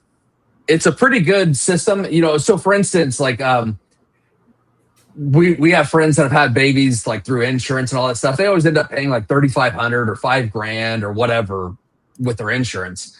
With Christian Health Ministry or Samaritan, and I know there's a couple of others as well. The cool thing about it is you pay by the incident, and so it's not really a deductible, but your contribution is $500 or whatever for that incident. And so take a birth, for instance. The prenatal care, the birth, and the postnatal care is all considered one incident. So you just pay the $500 one time, and you get all of those months of care taken care of. Now, the big gap, so I don't know how they would deal with, for instance, the school issue that you mentioned. That might be something we tried. So that's what we had. Okay. We had that right before I was doing I was actually working under friend of the show, Drew Davis. He's been on before talking about, he now has his own, he was partnered with another guy at a roofing company. He has since done his own thing. It's much more successful when he's just on his own. But actually, it's crazy. That initial roofing company split off into like 3 other successful roofing companies. Like it just happened to be this all-star team. But I had to get away from that because I didn't have my own insurance. And so we did the Christian Health Share thing. And it was nerve-wracking, dude. Like, it was like, well, gee, I hope my medical bill gets paid after I've already done the thing. Like, I don't have a promise that it's going to get paid. And they're sitting here saying, like, maybe they won't, maybe they will. And so that sucked. But then, like, when it was, like, special, like, autism therapy, well, then they were like, no, we don't cover that. It was like, well, I guess we got to get legit insurance. But if I was going to pay that out of pocket, I mean, what would it be, like $2,000 a month or something like that? Yeah, I mean, yeah, like it wouldn't be. Oh, that's funny. Check for tunnel says, speaking of ABA, loaded with Somali scammers. I believe that. I haven't seen any there, and if you stick around to play Ethno Guesser with us, you'll know why I know there's no Somalis there. They gotta be the easiest ones to guess, dude. But anyways, the health insurance for me is physiognomy. It's so like that's the big speed bump for me is health insurance. Yeah. Other than that, it would just be like advertising stuff. So what would you do with that? So with the healthcare, like I said, CHM is the only thing I've really dealt with. I remember sorting through all of those back in the day, and we chose CHM over Samaritan. But yeah, for your situation, I'm not sure what to do after that. That might be something that needs a lot more investigation. But the advertising, so the funny thing is, I'm now talking with several different groups about starting marketing and advertising, because all of our stuff, like the construction and building side of our company, we don't want people to know that it exists. We only work for ourselves. We don't work for anybody else. The property management side, it's built up so big now that we're like, hey, we need to actually start advertising and just grow through that, because it's always been word of mouth. And we're basically getting called in emergency situations to take over like a portfolio because another property manager was mismanaging or dropping the ball or whatever. And so now I'm actually interviewing with different, like right now I'm talking to 4 different companies, and 2 of them are run by some of our right-wing friends, and trying to find like what's the best path forward for marketing and advertising. And so I'd say a couple of things that I've found just over the last couple of months. And like one thing that takes that bears an inordinate amount of weight is getting a Google business profile set up. Oh. That is like without that, you're almost dead in the water when it comes to advertising. And I hate that, but it's true. And so a Google business profile, and just, your location, name of your business, the hours, how to contact you. If you have a website, that's way better to put a website in there. And then I guess the trick is becoming like an industry expert. You have to trick Google or convince Google into thinking that you are the industry expert in that particular field. That's what Drew was on the show talking about. He has that's his side hustle. Other than the roofing business, which is his main thing, his side hustle is the search engine optimization. And he was talking about like what a scam it is, but if you know the scam, you can just crush it. Yep, that's right. And that usually comes like in my industry, which I'm sure would probably be the same across any industry, is like writing 1,000-word to 2,000-word blogs 1 to 2 times a month, putting them onto your website. And eventually you'll just start climbing through the ranks of Google. Word of mouth is always a huge starter for like when you're just starting out. And also linking up with other industries that are kind of tied to your industry, like sheetrock workers, roofers, things like that have kind of a direct, if you're talking about doing insulation work and attic work, that might have a direct, linking in with them saying, hey, I'll discount down the price or whatever, just to get the ball rolling and get established. It is tough. Like it's kind of like a merry-go-round. It's like getting it started is always the hardest part. Keeping it going gets much easier. Okay. I think that answers. Alrighty. Yeah. Well, with that said, folks, let's hit this real quick. Yellow Moss says, my wife would love to write 1,000 to 2,000 word blogs 2 times a month. Who do you know who needs that? We need that. Right about me. I'm not exactly sure where. I mean, go watch our episode where he talks about how to post those and where to post them effectively. But yeah, that is a service that can be created. If she wants to turn that into a side hustle, it's a need. A lot of people, unfortunately, these days are using AI to do that, because the only way to get the algorithms to pick up on your business is to have an online footprint. So, but with that said, folks, go ahead. We have 2 companies that were recently founded by some of our right-wing brothers. I don't know that they want their information blasted out there, but if anybody is interested in talking with them and getting pricing and stuff like that, reach out to me. I'll talk to them to make sure I can share it, and then I'll link you guys up. Yeah. Cool. Yeah. Awesome stuff. All right. Well, folks, we have been going for 2 hours and 45 minutes. It has been a long show. It always is a joy whenever we have Ethan on. Ethan, you're just always fun to have around. And I appreciate it. I'm sure it'd be great to work with you on the job site too, because I mean you're a go-getter, and we really love that about you. But with that said, folks, the after show starts in a few minutes, and we will see you over there. If you are a father supporter, if you are a brother supporter, your monthly show is next week. We will see you then. But to the rest of you, it's time to go to bed, because tomorrow is a day that God has prepared for you to do good works in, and you need to get some rest so that you can do those good works that God has prepared for you. And we appreciate all of y'all for being along for the ride. It has been a wonderful show, a great show, the best show. Some might say. I wouldn't say, but everybody says. Yeah. Some people. But again, thank you so much. This is a crime of passion. This is a labor of love, and we love each and every one of y'all so much. So farewell, good night, and we will see you next week.